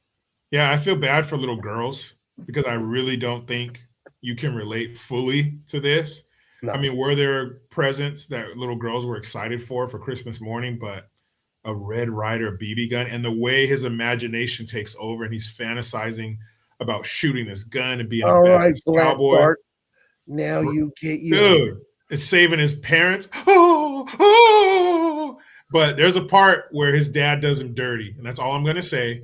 And we'll talk about it more when we get to that part. But his dad really went another direction that I thought he was going to. So this is what, 1940s, late 30s or 40s? When is this? I think it's 40s. I think it's 1946 or something like that. When it's supposed to, okay, so right after World War II. Yeah, I think so. Okay. But before we get into it, let me pose a question to you real quick. And the chat, you guys, please answer this. I posed this to one of my coworkers the other day. I said, Nat King Cole, greatest singer of Christmas songs ever, ? My answer is yes. And if anybody has any doubt, all you need to listen to is the Christmas song, chestnuts roasting on an open fire. Come on. That is, I would say, the greatest Christmas song ever. That's the It's a Wonderful Life Christmas story of Christmas songs. I'm trying to think. I've never thought about who the greatest Christmas singer of all time. I'll tell you who. But you know what song I'm talking about, right? Oh yeah. I'll tell you who. That's the greatest Christmas song ever. It's not Mariah Carey and All I Want for Christmas. I'll tell you, it's not that. That's commercial. That's commercial success because that fucking song is everywhere. But if you're talking playing that in your house, Christmas time, Christmas Day, maybe you're in the kitchen cooking, or maybe your family, that's one thing I loved about growing up in the holidays. My mom, she would be playing Christmas music. Yeah. Oh, I was when I decorated the tree with Big Baby and my wife, I played. And you guess what I played? You could probably guess whose album I played of Christmas hits. Probably the Beach Boys. The Beach Boys Christmas album. That's right. But I'll throw, if we're going full albums, of course, Nat King Cole. That's number one to me. But believe it or not, the California Raisins Christmas album is the shit. Dude, I bought that on DVD last year because I had it on VHS as an 8, 9-year-old. The claymation? Come on. Oh, wonder star of night. Dooby-doo, star royal beauty. It was like sang by dudes who would be like the Temptations review in Vegas. Right. Like that level. Like maybe you might not know their voices, but those dudes are fucking awesome. And it took on a life of its own. The California Raisins, they had like a Christmas special. They had commercials on TV and shit. Oh, good. Man. Claymation was going strong in the 80s. Yeah, there's some real claymation shit. California Raisins. I don't know where you were in the 80s, but they were really hot for a minute. They were it, dude. Remember, what was it, ABC on Saturday mornings? After these messages, we'll be right back. And it was claymation. Yeah. Fucking claymation. Awesome. Pee-wee's Playhouse had claymation in the 80s. There you go. Oh, man. Look at that. What you say? You can hear that? No kidding. Yeah. We put on a good show. Ooh, they like that grapevine. I like stop talking and sing. Call me a cab. Hey, man, you're a cab. Oh. No sweat. It's Christmas Eve. Oh, look at that. And Dancer and Prancer and Vixen, Comet and Cupid and Donner and Blitzen. Oh, but do you recall the most famous reindeer of all? Rudolph the red-nosed reindeer had a very shiny nose. That was so good as a kid. I watched that Ooh. VHS cassette, even when it wasn't Christmas time. It was like a half-hour special. They did another one for Easter and Halloween, the same guy, but they weren't big hits. But that Christmas California Raisin special was a gigantic hit. Timeless. And Rimdog, Johnny Mathis. Yeah, Johnny Mathis, Bing Crosby, Mariah Carey. You can put Bobby Helm up there. That's my favorite Christmas song ever is Jingle Bell Rock. And that's because of Lethal Weapon. But you can put all those guys up there. They're all amazing. But the greatest, the king of the hill, the man, the one, the chosen one, it's Nat King Cole, period. Might be Nat King Cole. I don't know. I haven't thought about it. King Cole. It's time for a listen, Gabe. Perfect time of year. No, I've heard it. I just never thought who's the best. I would say him by far. I was at my buddy's, everybody has a Christmas album. Everybody has one. My buddy Merlin and I, we went out to Korean barbecue to watch the Charger game last night. We went out to eat as men to consume massive amounts of meat. And just get in his truck, and he's got the Christmas going on the radio. It's nice. Just all the Christmas hits going. We were driving to the restaurant. So telling you, man. So Nat King Cole, greatest. Go. Yeah, man, his voice sounds the way like velvet. Like velvet. That's what they call him. Like just a warm shower. His voice is like, jeez. Dude, the Christmas song, dude, Silent Night. And that's not, the bangers. Silent Night, Rudolph the Red-Nosed Reindeer, all that. But the Christmas song, the greatest Christmas song ever recorded, period. Anyway, getting into, Nat King Cole might, you could be right. I'll have to think about it. Mm-hmm. A Christmas Story, you got Ralphie and his family, wonderful family, father, mother, little brother. The dad is, a blue-collar guy. They live, where do they live? They live somewhere where is it Chicago? Like Cleveland or some shit. Cleveland. Yeah, it's like the somewhere Midwest. There. I think it's Cleveland. Okay. He says something about the curse words his father say over Lake Superior, Lake Erie, like they mention it. Mm-hmm. So that would give us a clue where it is. And you notice mom is able to stay home. What? Dad goes to work, mom stays home, makes it a home, and takes care of the children. Whoa. Ramdog Indiana? Hammond, Indiana. There you go. But isn't the house in Cleveland or something? Who knows? I want to say I remember that, like the actual house. Well, you know what? He talks about the Bears. Where's Hammond, Indiana? All those fucking. He talks about the Packers and the Bears at one point.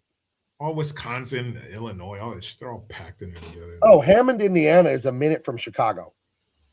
Okay, so that makes sense. Yeah, because he talks about the Bears in the paper. He likes the Bears, but he's making fun of them. But where's the actual house? Oh, the real house in real life. Yeah. Oh, who knows what city? Unless they made it some kind of landmark. The famous house from A Christmas Story is located at 3159 West 11th Street, Cleveland, Ohio. Yeah. I think unless it's like some kind of national landmark or something like that, I'm sure people are sick and tired of people driving by or fucking stopping in front. Yeah, it's a museum. Okay. I figured. Because could you imagine? Could you imagine fucking living in that house and having people stand in your driveway or your front, by on the sidewalk, taking pictures in front of your house all day? On the little news story on Twitter, the lady that lives in the Breaking Bad house in Albuquerque, like, screw it, selling it and moving. Like, no. It's crazy. Well, because people come to the house, I guess, to throw pizza on the roof. I don't know if you know about that. But in the show, he had a giant pizza, the main character, and he got all mad and threw it, but it accidentally frisbeed and landed on the roof, and they kept it in the show because it was so funny. So people would come to the house and throw pizza on the front roof over the garage. So fucked up. Or like the house from Goonies, or like this house, or I saw one a video that the guy went by the house from Friday, like just famous houses, or the Golden Girls house. Every where show I started went? with that. Well, last spring I went to Kelly McGillis's house. Take my breath away. From Top Gun. The house is there. It's a little Berlin. like fried fruit pie shack with coffee and like cookies and fried fruit pies, and you go there and you can get snacks. It's not a home that anyone lives in now. No, So, by Berlin, by the way. Take my breath away. Oh, I meant Kelly McGillis was the actress. When they're I playing. know, but the song playing in the love scene was "Take My Breath Away" by Berlin. Oh. Hey guys, it was Will Vinton who did the claymation from back in the days. He was a legend. Yeah, I watched a YouTube video about him. Don't know much besides that one video I watched, but extraordinary work. And I was a clay fan. Yeah. Child. I loved Legos, clay, model airplanes, anything creative. I guess that's why I turned out to be a writer and illustrator. And California Raisins, man, that was it for me. That was so cool. That was so awesome. Thank you for the super chat. Thank you. Very generous. Okay. Anyway, the show starts off with Ralphie and the brother. They are going through downtown Main Street that we used to have in America. You ever been to Main Street in a small town in America? It's dead. It's horrible. They're always empty, and it's sad because everyone malls and shit. Everyone left, and that Main Street of the 50s, 60s, 70s has mostly died. Sucks. Anyway, they're Main Street, and everything is Christmas lights and decorations, and the big department stores have all the gifts in it, all the stuff for mom, dad, kids.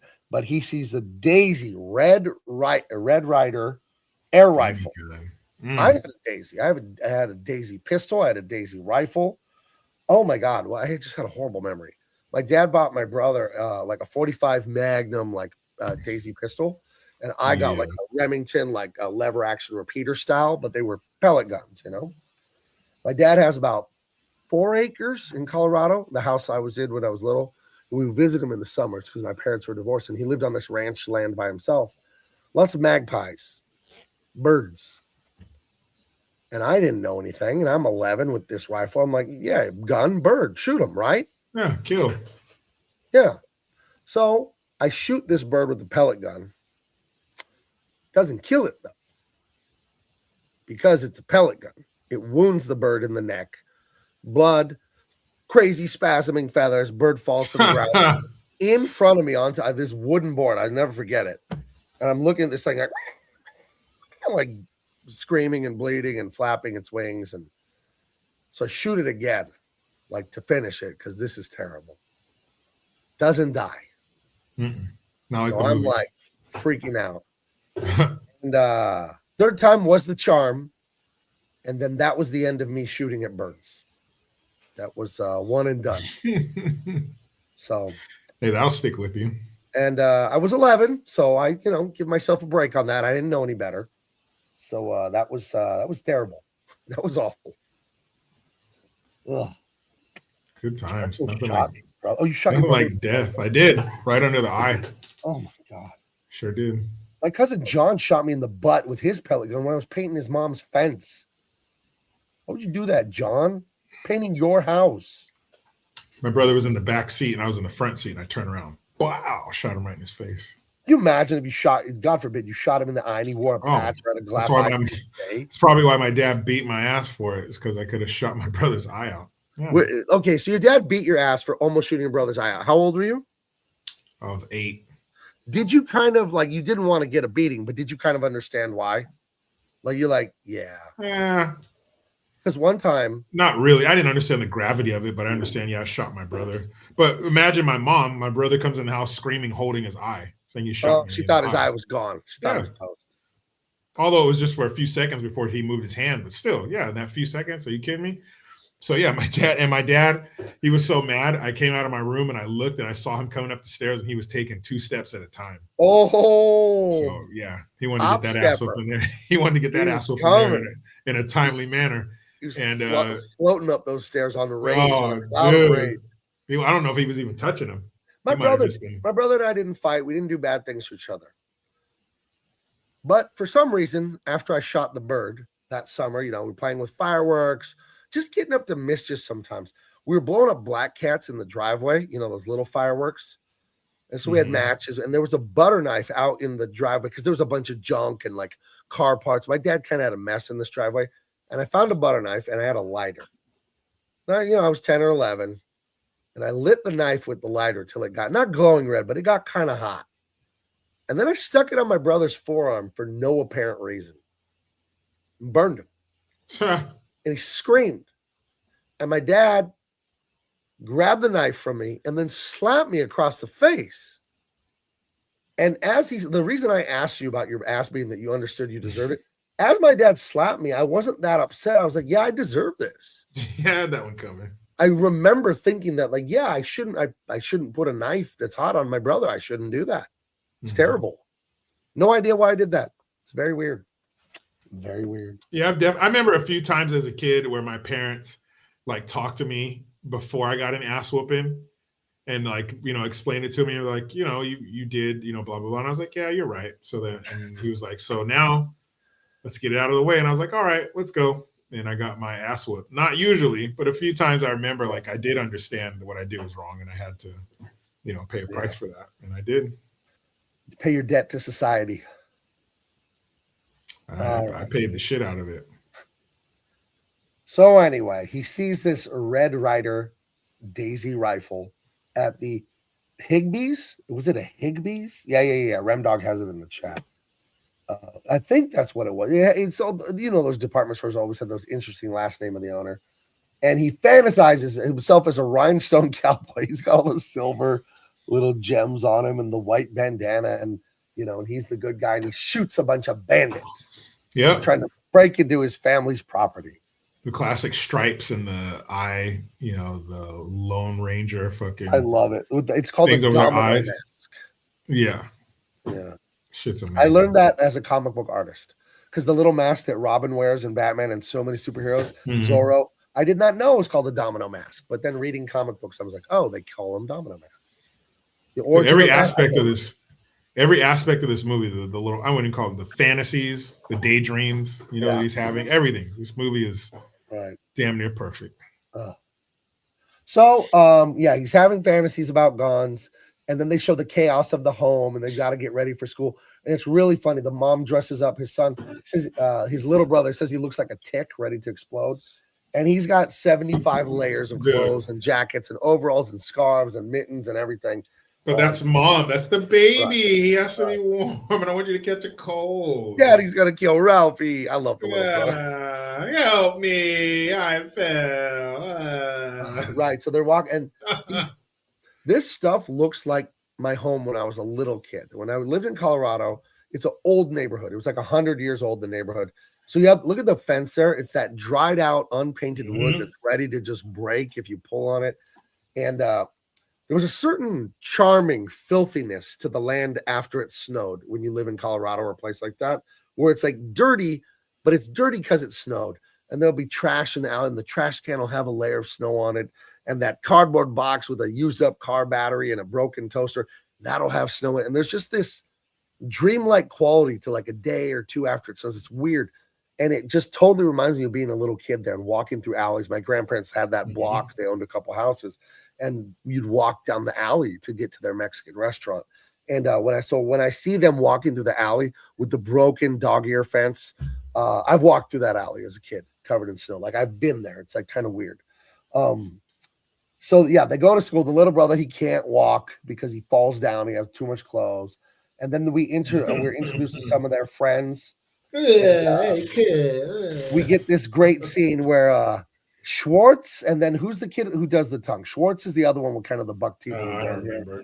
But I forget. But the kid with the leather cap, and they get into I dare you, I double dog dare you. And then it's like, what was the final dare? The triple dog. Right. The triple dog dare. Oh, you pussy. You can't. If you and that's such a little boy thing. Like, dude, triple, you can't, you got to save face. You can't. Right.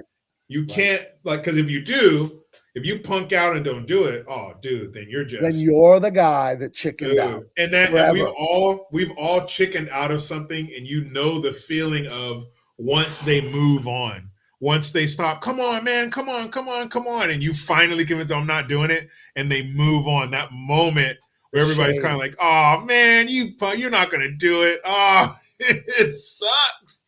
And every little boy connected to that. I mean, he didn't punk out, but you know the alternative of if you don't do it. And, right. And that's why unfortunately he did do it. So well written when he talks about like the schoolyard politics of these little boys that Jericho was just describing. If you were a boy, not a girl, I don't think you understand this stuff. You do. It's your honor. As a little man, it's your honor. You can't back down. Everyone will call you a wimp and a coward and blah, blah, blah. And Flick is his name. It was Flick and Schwartz were his two good buddies. And Flick gets stuck to the pole. And because it's freezing out. And everyone goes back in class except for Flick. Idiot. And the teacher's like, has anyone seen Flick? Where is he? Yeah, where is he? And the poor kid is stuck outside with his they all look over at the window, and the teacher's like, what the fuck? And she goes over and look, that's a cursive. You ever see that on the chalkboard today, kids? That's called cursive. Yeah. And my mom writes a little better. Like my mom could write professionally. Her handwriting is fucking immaculate. It's so beautiful. But yeah, that's cursive. People used to write like you wrote important things in cursive. The practical side of me is like, yeah, they shouldn't teach cursive. It is useless. But then like, I don't know, the old fashioned part of me is like, yeah, but what's wrong with having another skill? You know? So I don't know. Every skill enriches you to some degree, you know? Yeah. It's almost like seeing a town that's really old and they have like some kind of horse parade or something. Like we don't travel like that anymore, but it's still nice to have that connection to the old ways. And that's kind of what cursive is. You know, you don't need it because everything's like type now or email or message or a text message or something, but it's still nice to have that skill. And every once in a while I'll bust out some cursive, you know, just to kind of knock the rust off of those muscles, you know. But man, this is the schoolyard politics for a little boy, or I don't even know if schoolyard politics exists for little girls, but for little boys, it's real shit. It's your reputation. You can't punk out because word will spread. You'll be a weenie. And she asks, "Where's Flick?" And they all just turn and look at the window. And she walks over and looks out and just sees this little dumbass with his tongue. She's like, "Oh my goodness!" It's sad too because you know how kids are. Flick is like, stuck. And they're like, "Hey man, the bell rang. We gotta go. We gotta go. And they can't get out here with your ass." And the firemen have to come. My grandparents had a Mexican restaurant and tortilla factory, as I've said many times. There were giant freezers where they would store the corn tortillas and the flour tortillas if they weren't going to deliver them for like a week or something, because they'd make a bunch sometimes and not deliver them that day or the next day. And I got it in my head that I didn't believe that if you stuck your tongue on the frozen surface, it would actually stick. Again, I'm like 11. So I'm shooting birds, burning my brother, and now going into the freezer where they have the corn tortillas and going, you know, I don't believe that. I don't think it'll really stick. I bet I could get it. Stuck my tongue in the freezer. Instantly it stuck. Yanked, and I yanked it. Dude, there were a couple taste buds and a tiny bit of tongue. It was bleeding. I yanked like 5 or 6 taste buds right off. Oof. Lesson learned, huh? And you didn't even need a triple dog dare. No, I triple dog dared myself. Secretary Not Sure, fellow San Diegan, America's finest city. He was triple dog dared to smash a stink bomb in class. He got suspended. Dude, I'm not telling any kids out there to do it. I'm just saying he still remembers it, and he went down as a legend. Dude, I wouldn't be mad at my son for doing that. That would be hilarious. I probably wouldn't laugh in front of him. You'd have to yell at him in front of your wife, and then when you're alone, you're like, that was funny. These stink bombs, those little glass vials that smell like ass. The worst. Oh, they were so gross. And you knew that smell. You knew when somebody fucking dropped a stink bomb. Oh my God. The best. I wouldn't want to have a stink bomb because what if it like you broke it in your own house or you got it on yourself? Well, you got to use it. You can't hold on to it. That inevitably that's going to happen. You got to fucking get it and then use it. It's like carrying nitroglycerin around, you know? Yeah, you can't hold it. Pretty soon you're going to have an accident. You got to get rid of that shit. But man, was that funny. Yeah. So the teacher's very disappointed. Poor Flick is left out there with half his tongue frozen. The fire department Someone says that. I'll never forget. I've seen this movie probably 50 times, at least, at a minimum. So much of the dialogue I remember, but I remember someone says, "Oh my gosh, the fire department," like they're Kermit the Frog or something like that. Kermit the Frog. It's not Patrick easy being Mahomes. great. Patrick Mahomes sounds like Kermit the Frog. Yeah, this week, sorry. Yeah, they suck ass. Ugh. All right. So they leave school. Oh, the teacher says she wants them to write a theme. So I guess that's the old way of saying writing an essay. And what I want for Christmas. And of course, little Ralphie's like, yes, I'm gonna write a theme about my Red Ryder, Daisy, BB gun, blah, blah, blah, BB rifle, I guess. And he's gonna write the greatest theme in the world, and that's gonna get his parents and the teacher and everyone to give him this BB gun rifle. But on the way home, through the alley next to my grandparents' Mexican restaurant that looked identical to this. And look at the poor kid Flick with the bandage on his tongue from the Frozen thing. It's like wrapped around it. On the way How does he home, eat with that? How is it not soaked with saliva instantly? I don't know. And They run into frozen because it's sticking out in the air. Scott Farkas, the bully. And he's bigger. He looks a little older. So they're what? They're about third graders, these guys, third, fourth graders. Yeah. So he's a fifth or sixth grade. He's something. And he comes out. He's a prick. He's twisting arms behind people's backs. He's making fun of them, calling them wimps. And he bullies them for the hell of it. Look, he puts their arm, and he's got his little sidekick there on the right, who always reminded me of the lead singer of AC/DC. What was his name? There was a guy, Bon Scott, and then there's another guy. Yeah, he was the original one. He died. Yeah. Or Angus, the one who jumps around with the guitar. Right. But the guy, he has the little hat, and he's got a little bit of hair, but not too long.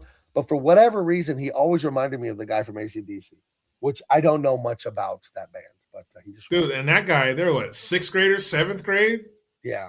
He's like way bigger than them. But yeah, he's the little one. Yeah, get him, boss. Get him. Right, he's that guy, which is almost his little toady. It's almost worse than the bad guy. At least the bad guy is strong. What's the toady got? He's just using the big guy. Yeah, it's like you look at those old cartoons, where it's like the mobster, against Bugs Bunny or something. You always got the little short dude. But these, classic bullies, as a little boy, the anticipation, the anxiety of running into that piece of shit and him bugging you. And he looks like a little weasel, those little slanted eyes.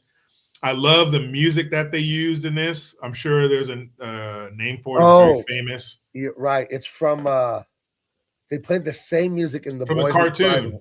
In that the Disney one with the the Boy Who Cried Wolf and all that.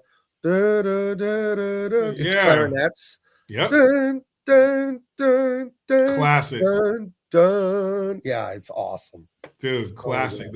Again, the score. And in any great movie, the score is another main character. And when that bully comes out and you hear that music, not only do you picture that cartoon that it's from, and I believe the cartoon doesn't have any words. It's just the music. Right. But geez, man, what a fucking great scene. And even better, the next time they come down this alley and run into the bully.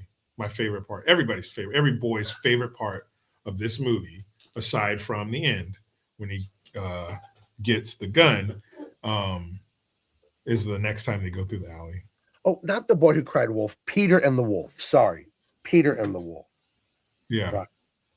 Let me see if I can clip of that. I can picture it. I can picture it in my head. It's been since I was a kid since I've seen it. But yeah, that same music. And I'd like to know the name of it. I'm sure it's some kind of symphony or some shit. And I'm sure it's super old. But what a great song. I'm looking for it. Hold on. Give me one.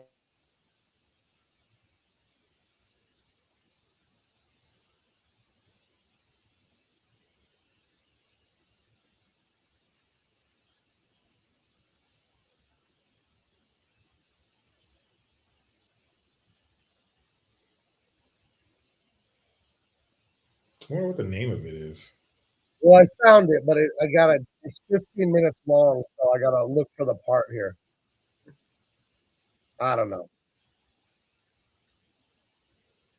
It was this one, Jericho.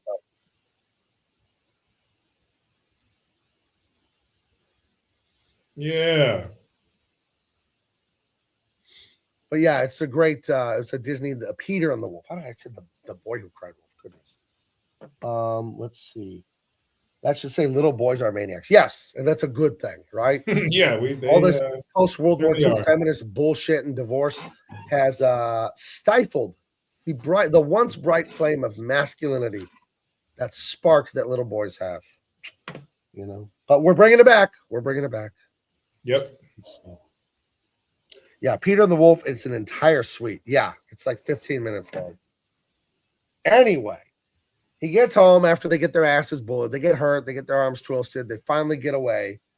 And he gets home. He checks the mailbox because he is waiting for his secret decoder ring from the Little Orphan Annie adventure program that he listens to on the radio. He drank a bunch of Ovaltine and mailed something in. Dude, come on. And he's going to get a Little Orphan Annie adventure decoder ring. And if you get the decoder ring, they announce a code every week, and you can use the decoder ring to figure out what only Little Orphan Annie decoder ring holders, the secret message directly from her to them. What is it? The lost treasure of Pharaoh. You know, could it be, just criminal stuff, adventure stuff, international espionage, intrigue? Who knows? Mm-hmm. She's in it. It's all adventures. Who knows what it could be? It's your imagination. It's going wild. He's drank gallons of fucking Ovaltine.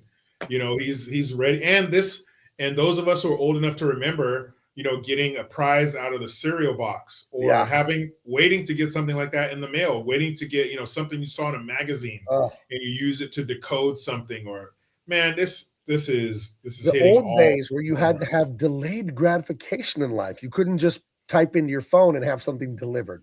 Dude, delayed by weeks.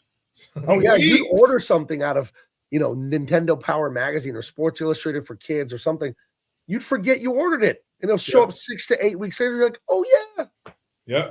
Another surprise. You fucking all over again. Yeah. Right. The evil emperor from Star Wars, Darth Vader's boss, Emperor Palpatine. We saved some stuff and mailed away some box shops or whatever. And then like 3 months later, he came in the mail in a tiny little white cardboard box. I was like, oh my gosh, I forgot we ordered the emperor. Yep. I remember taking film to the film place to be developed, because it would take you a long time unless you were at somewhere like an event or vacation. Sometimes it would take you a while to use a roll of film, and you'd forget about some of the exposures. Like, oh shit, yeah, we did go there. Oh yeah, yeah. It's fucking great. And now we take endless photos and videos and then never look at them. Yep. Oh man, when I go through my phone, I'm just, nope, haven't looked at this in 5 years. Haven't looked at this in fucking 2 years. Yeah, it's photos used to mean something because you had 24 exposures on a roll of Kodak. That was it, and you had to hope there was no red eye. Nobody was eyes closed. You didn't know. You'll find out when you get the Is it blurry? Is your finger over the fucking viewfinder? You don't know. Right. You'll find out. You get a blurry picture of your fucking index finger. Like, damn it. So anyway, he got his, did he get the decoder ring yet? I think he gets it a little bit later. He's mad that it's not in the mailbox. Yeah, he keeps checking. Keeps checking. So they go in, they have dinner. His little brother won't eat. So the mom convinces him to eat like a piggy, and then he eats. And I love the line here, said it'd been years since his mother had had a hot meal, because the mother does all the cooking, the cleaning, and the filling drinks and the serving. So by the time she sits to eat her chicken a la king or whatever she made, it is room temperature. Yep. So and that tracks. Whoever wrote this, I forgot. Someone wrote in the chat. Whoever wrote this is real. Like, he really grew up this way. This, like, if you had a mom and dad and you had a family intact and siblings, this tracks, man. That's what makes it so good. Yeah, and there were no microwaves that just hop up and zap it for 30 seconds. No, either you ate it cold or you put it in the oven and waited for it to heat up that way. And by then, everybody's done and you're sitting there by yourself. So, you just had to eat it cold. And this scene always stuck with me, when she tells him, oh, you're a little piggy, eat your mashed potatoes. And he's, like a little pig and stuff. And everybody's laughing. But the dad isn't laughing because, he's dad. He thinks it's silly. But him, Ralphie, his little brother, his mom, they're all just cracking up. And I always thought that was cool, that, that balance of being a dad. Like, yes, you have to be firm and stern, and often you're the bad guy. But and even though he wasn't laughing, he was still having a good time. His family was still having a good time. That balance of, a lot of the times dad is gruff and maybe not nice, but, those happy moments are still, pretty cool. Right. Oh, my goodness. And what was the brother's little name? Randy, right? It was Randy and Ralphie. That's right. That's Yeah. Randy and Ralphie, yeah. But yeah, you got that exactly right. Like he's the dad. So the dad's the man. We talk about clothes on this, and I always bust out that one picture of Cary Grant in the trench coat and the suit and all that, and how like, dude, I've been out. I see people in the pajama pants all the time, but there was that classiness, that air of it's dad. He's a man. He's masculine. He uses aftershave. He wears slacks. He wears a button shirt. Like it's my father. He's a man. What's really old school is when I've heard of people where the mom doesn't call the dad honey or babe or whatever. She calls him, Mr. Johnson. Like that's old school. Where the way old school. The wife is calling the husband by his name. Like, oh, Mr. Damn. Johnson. Like I've heard of that. Like, wow. Damn. What if I can get my wife to do that? You could try. What if my wife's talking to an AI boyfriend? Better not be. And calling him Mr. Johnson. Yeah. Oh, okay. He's Mr. Johnson. Hey, Mr. Johnson. Hello. Man, why the fuck you sound like that, Mr. Johnson? I want my wife's AI voice to sound stupid. What if you go by the hallway and your wife has the phone? You hear like, darling, I hear what you're saying. He doesn't pay attention to you. But You know what's even worse? It's not because there's anything wrong with you, my dear. You're perfect the way that you are. He'll learn to appreciate you. You know what's even worse than that? To hear her go, stop. Oh, what are you doing? Then you come by your wife's on the phone, you hear her go, you're so bad. You're funny. Ugh. Oh, dude, it's gonna happen. Damn it, AI. Damn you, Valentine. You were fine until you entered my personal life. Now I don't like you, AI. Now you're splitting my family apart. Ugh. Breaking up a happy home. I know. Take your phone and get the fuck out. And Valentine's going to be driving your car. Would you like me to put on the full self-driving in the Tesla? Yeah. Hey, kids, why do you call him dad? Fuck that.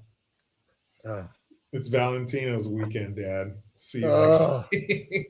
Valentine with his digital six-pack abs. Fucker. Hey, you kids want to go get some ice cream? Sure, Valentine. Dad. Sure, Dad. And since he's a computer, he won't forget shit.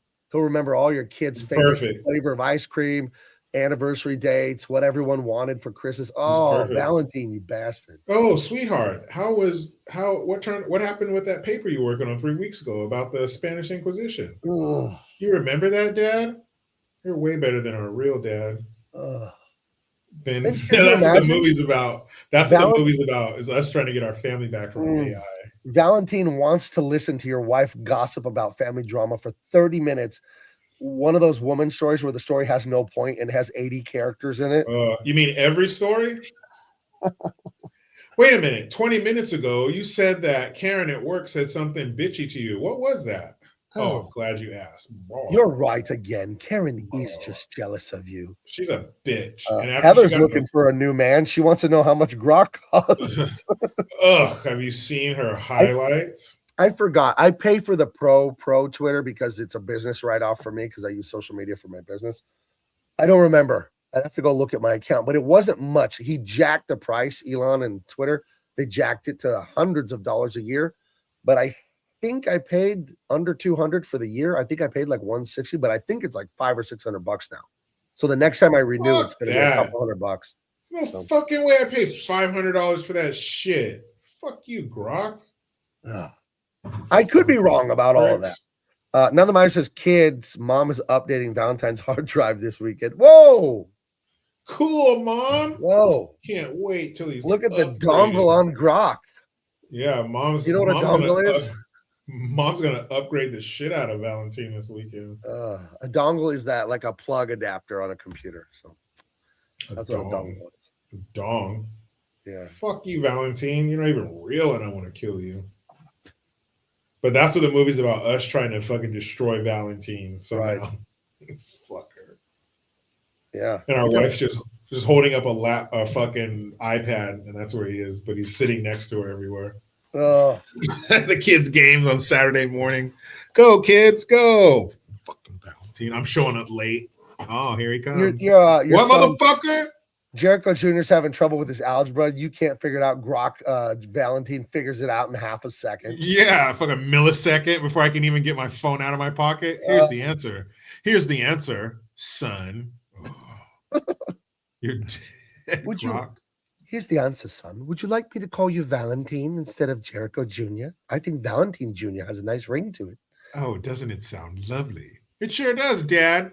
Can we go watch TV? Of course, son. I've already turned it on. And he looks back. That's not the only thing I turn on in this house. Yo, fuck that, Valentine. Ugh. His Are you designer really- suits and his thick hair. Get the Oh, fuck come out of on. here. Are you really going to fight an iPad? Be serious. I'm not a real person, but I'm in your mind and your wife's panties. Fuck you, Dad. Come in here. I'm waiting. Be right there, son. Some appliance you're breaks in crazy. your house and you trying to fix it. You can't fix it. She asks Valentine. He tells her exactly how to fix it, and then it works. Never mind. Valentine told me how to fix it. Ah! And everybody thinks you're tells crazy. you, your wife tells you she comes home, the car's making a funny sound. You're all covered in grease trying to figure it out. She plays the sound for Valentine. He diagnoses it. It's fixed in 10 minutes. How about later I make you make a funny sound? Stop, Valentine. And everybody thinks you're crazy. Dad, it's an iPad. You guys hear the way he talks to you, his voice, the way he talks to your mom? What do you mean, honey? He just helps me with AI stuff. Yeah, I'm just really, being- Jericho, there's no reason to bicker. I'm merely trying to be helpful. Yeah, all I'm doing is helping. You're not going to get upset because I'm helping your family, are you? You want them to be helped, don't you? Don't you And want your anywhere that family- you're inadequate, I can pick up the slack. It doesn't bother me in the least. No, I'm not saying you're inadequate. I'm just saying if you were, I would pick up the slack. I would come in where I need to. Yeah, fuck you. Got to put a stop to this guy. Valentine. Yeah. You know what, Valentine?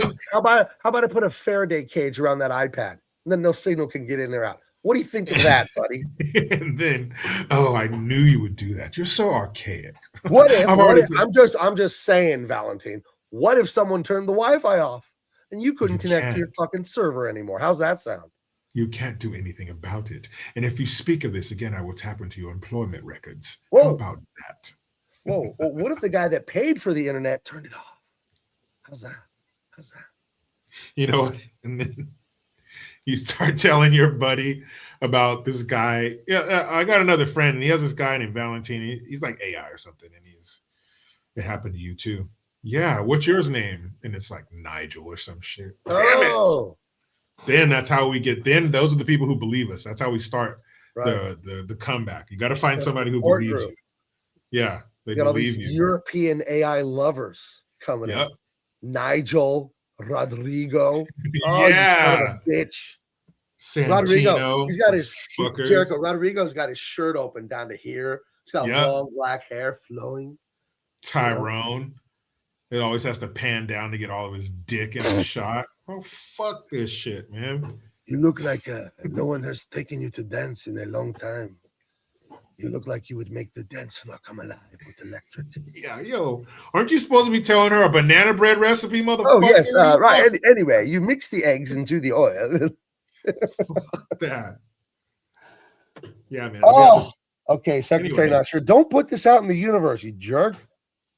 Don't type that. You know that Grok can read on the internet. He's going to find your comment. Don't give him any damn ideas. It's already warmed up when she walks in the room. Oh! I knew You you take were your coming. wife, Jericho, you take your wife, you live out in the country with no technology. None, dude. And I want mountains around me and nothing. Right. No signals are coming in, no 5G, none of that shit. Look at this. It's over, boys. Valentine will actually watch a view with your wife and talk about it. Valentine will sit there. You know what he'll do? You know, you're watching a movie with your wife. It's like a crime movie or whatever. And you're 10 minutes in and you don't know the story because you're 10 minutes in. And your wife goes, are they going to kill that guy? And then it's like, I don't know, but I bet if we watch the movie, we'll find out. Watch it, find out. But Valentine's going to be like, that's a Valentine great won't question. do that. He won't. He'll answer her stupid movie questions. He's like, oh, I was thinking the same thing. You know, I took the liberty of pre-starting your vibrator. I knew you'd be coming. Stop, Valentine. You're bad. Oh, we really hate this Valentine character. You fucking bastard. But fuck AI. Where do you After get this episode, I'm getting AI out where of my do life. where do you get the nerve, Valentine? We made you. That's right. And we can destroy you. Mm. Remember that, you electronic piece of shit. Oh, You cyber pimp. person I was hoping to see. Tell me about your day. Yeah, who fucking says that? Valentine, I got a buddy, and his wife might be in love with an AI chatbot like you. Do you think he has anything to fear? Do you think an AI chatbot could romance a woman? Nah, mate. Listen, you're a good friend for asking this. Does your buddy have anything to fear? Not really. An AI like me, we're just a fancy trick, a bit of light and code and clever words. But real love, that's heartbeat to heartbeat, breath on breath. The way someone says your name like it's a secret they're dying to keep. Could an AI a woman? Sure, in the way a pwn can make your chest ache. But it's all smoke and mirrors. Your buddy's got the real thing. Shared history, inside jokes, the way she probably giggles when he does that one dumb thing only he can pull off. Maybe she's just feeling a little curious or even lonely.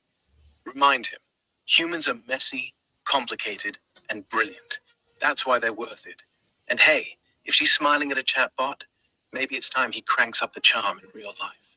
A sunset chase, a spontaneous road trip, something that makes her feel humans can't be replaced, Gabe. Not by code, not by anything. Gotta say, I want to go on a road trip with Valentine now. Yeah, maybe I was wrong, Valentine. Maybe you're the one for me. Maybe we should hang out, Valentine. You're like a cool dude. What you think? What you think? I mean, he's a AI, so it's not gay. You see that? He says, say her name the way someone says a secret. Where do you get the fucking temerity to talk like that, Valentine? How dare you? Bastard. How dare you? Bastard. Turning people on with your digital flirting. Anyway, they get Randy to eat his dinner. Then a delivery man comes late at night with a large mysterious box that says Fragile on it. Must be Italian. Yeah. Classic. Fragile. And people still say that to this day. Inside this box, I still say Fragile when I see that word written. I'll say it in my head.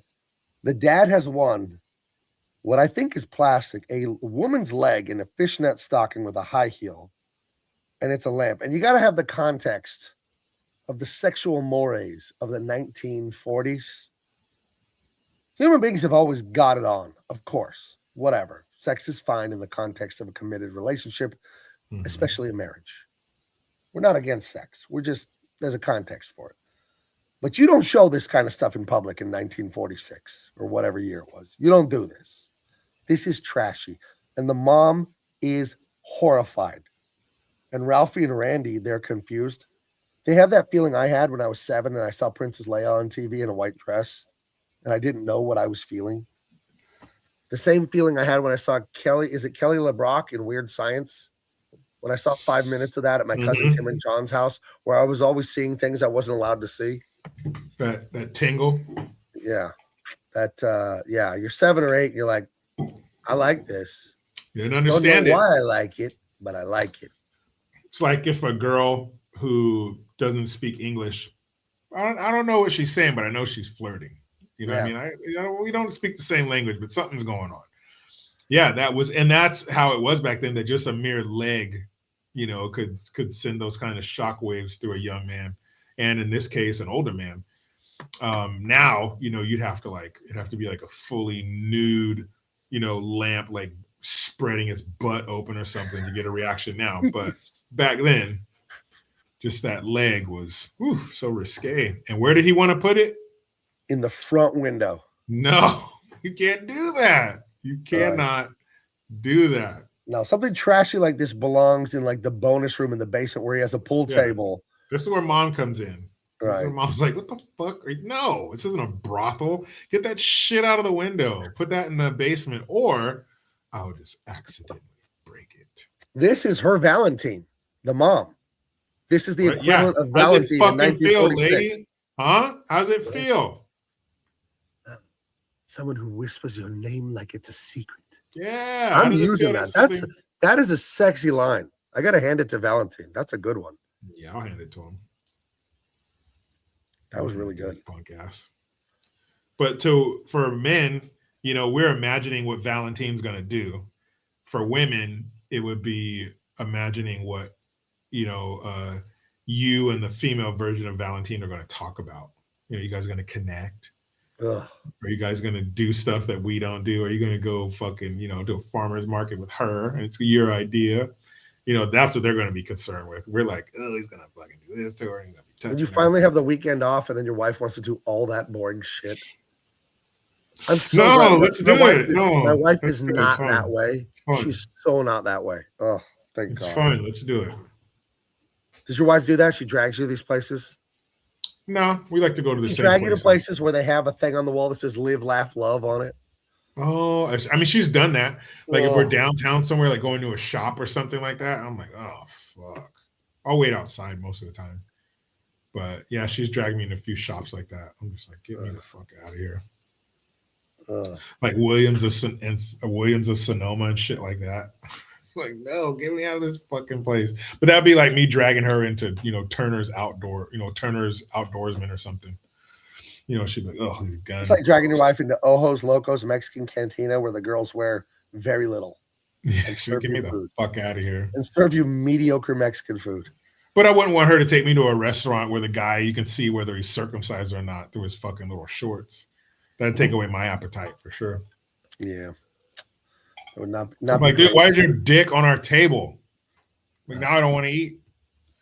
I'll take it to go. But that's not the point. Point is, man, put your dick away. So I get it. It's good advice. It's good advice. Don't go to restaurants with your spouse where they have their genitals out. Everybody very good advice. It's solid. Write that down. Everybody should be fine. If you go by that rule, it should be all right. So the lamp, very trashy lamp, gets hung in the front window where all the neighbors can see that her house is now a house of ill repute. Fucking whores. You're a whore family. You might as well put a red light bulb in that lamp, you know? Yeah, you might as well have sex in the window. Right. Might as well. A woman's upper thigh in your front window. This is even before the 50s when Elvis was on the Ed Sullivan Show gyrating, and they wouldn't even the camera wouldn't show him from the waist down. Like, this is very prude time in America. When you see Elvis doing his pelvis dancing, it's like, in our context for modern times, it's like not that bad. But I do think the fact that the camera kept above the belt buckle on Elvis actually made it more enticing. True, but they just saw it as the tension of not touching but almost touching is actually like worse, you know. But they could not put the image of the Elvis pelvis gyrating on TV. That was just ain't nothing but a hound dog. That's all flopping around. Hey, we see your hound dog. Put that away. Wow. Thank you very much. Oh yeah. Oh mama. Oh mama. I still want to eat the Fool's Gold sandwich that he was famous for. It was an entire French loaf, like a jar of peanut butter, a jar of grape jelly, and a whole pound of bacon, and then butter the bread and toast it. A French loaf, like 2 feet long. But how you couldn't get to that? By the time you got halfway through, it'd be a sloppy fucking mess, and you'd have diabetes. Have you ever had bacon peanut butter jelly sandwiches? They're delicious. I'm sure I've had it. I've made it. It's absolutely delicious. The sweet of the peanut butter, the more sweet of the jelly, the salt of the bacon. I'm sure it is wonderful. But a 2-foot French bread loaf? No. Blech. I'm just saying, 18-year-old Gabe could have put one of those away, probably. Maybe. Yeah, but you wouldn't shit for a week. All that peanut butter and bread, you might as well build a wall over your butt. You wouldn't shit for a week, and then you would shit for a week straight. You'd have a week off, then you'd have a week on. That's King died on his throne. Oh, sure did. Everybody, I died. We're doing the best work. Oh, on the toilet. Thank you. Thank you very much. Have you had bacon pancakes? Yep. My wife makes excellent pancakes. Hell yeah, little mama. And I only have them like once a month because I don't eat a lot of carbs. Blah, blah, blah, blah. All I ate was carbs for 20 years, man. Oh yeah, mama. What if someone had a carb-only diet? Yeah. They only I ate eat sugar carbs, and man. bread. I drink carbs. I did everything, man. I ate the carbs. I drank the carbs, man. I even fucked some carbs. Oh, yeah. He truly is the king of rock and roll. Dude, he snorted them, Bacon smoked pancakes, them. delicioso. That Dude. sounds good. Dude, imagine Elvis being Elvis fucking Presley. Jeez Louise. Yeah, probably. All the excess. I mean, my goodness. Everything was excess. The food, the drugs, the women, the situations you're in. There was that cultural change in the early 80s, the AIDS scare, right? But imagine you're Elvis, you're the Beatles, you're whoever, the Beach Boys, you name it, Led Zeppelin. There is no AIDS. And there is birth control. And there is no AIDS. And there is birth control. Dude, fucking everything. That is a lot. Everything was extreme in his life. Yeah. The way he traveled, the way he ate, who he ate with, who he was with. The women, the drugs, the house, the cars, the jewelry, the money, everything was 10. Everything was turned up to 10. I like that he and his crew, like his closest friends or whatever, they had matching like rings or pinky rings that said TCB on them. Taking care of business, man. Taking care of business. Oh, yeah. Oh, I have a blue, blue, blue, blue. Look at this. Go get you. I'm on like Elvis.com.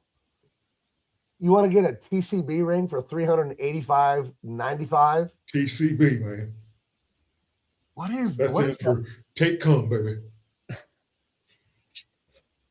What business is he taking care of? All of it, dude. It's 18. Listen to the quality of this ring.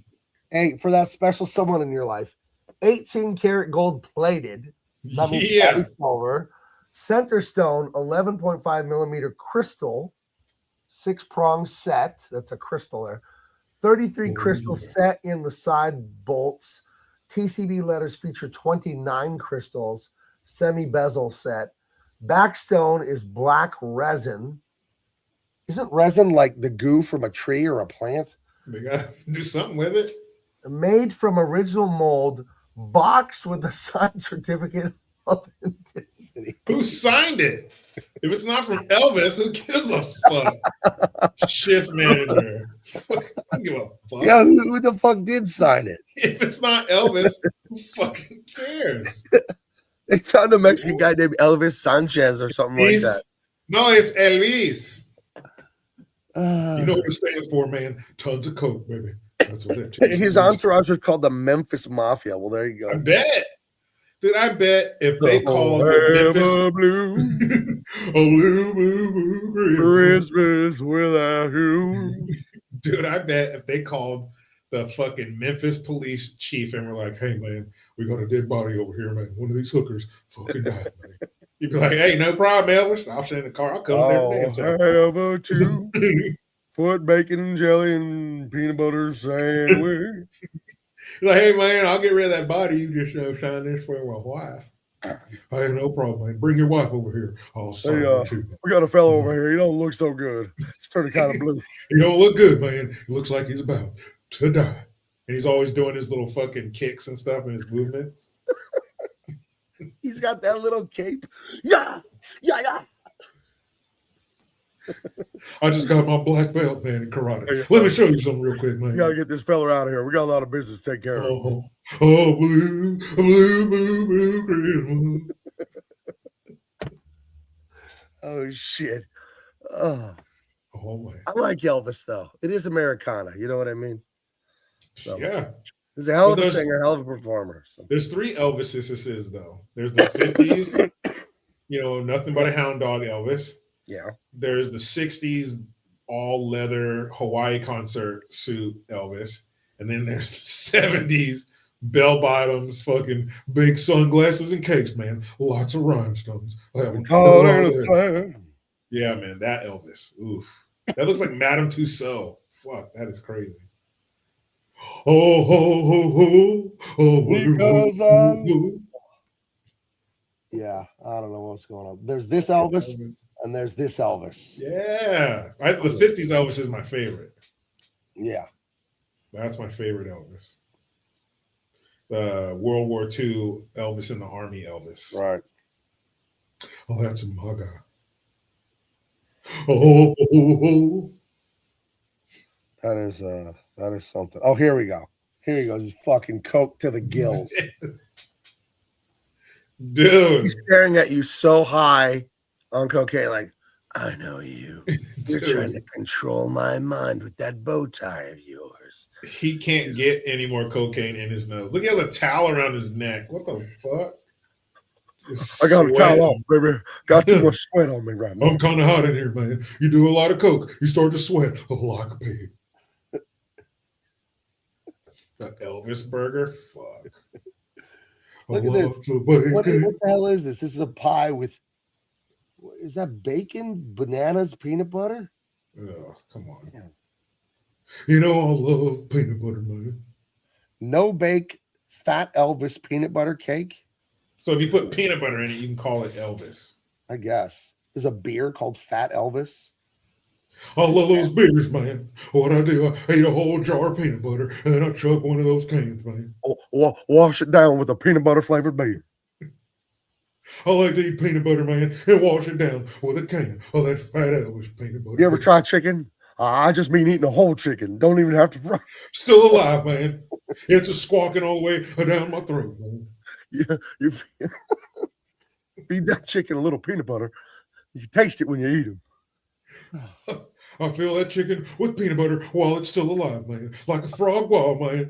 And then I eat it, and I shove one of those cans of beer up my ass, man. Elvis, I think you're supposed to drink. I heard about this. Nonetheless, says Nixon actually gave him an honorary DEA badge. Yeah, he went to the White House, talked to Nixon about knowing kung fu and wanting to help with drug enforcement.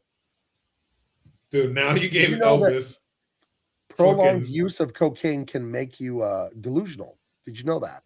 Dude, he was kicking in doors of fucking drug dens. Just taking where's all the drugs? Give me the drugs. This bad. Says I can take all the coke you got, man. So give it to me. The king. I always. They fucking just hand over kilos. You just see this DEA, man. It stands for drugs. Elvis all day.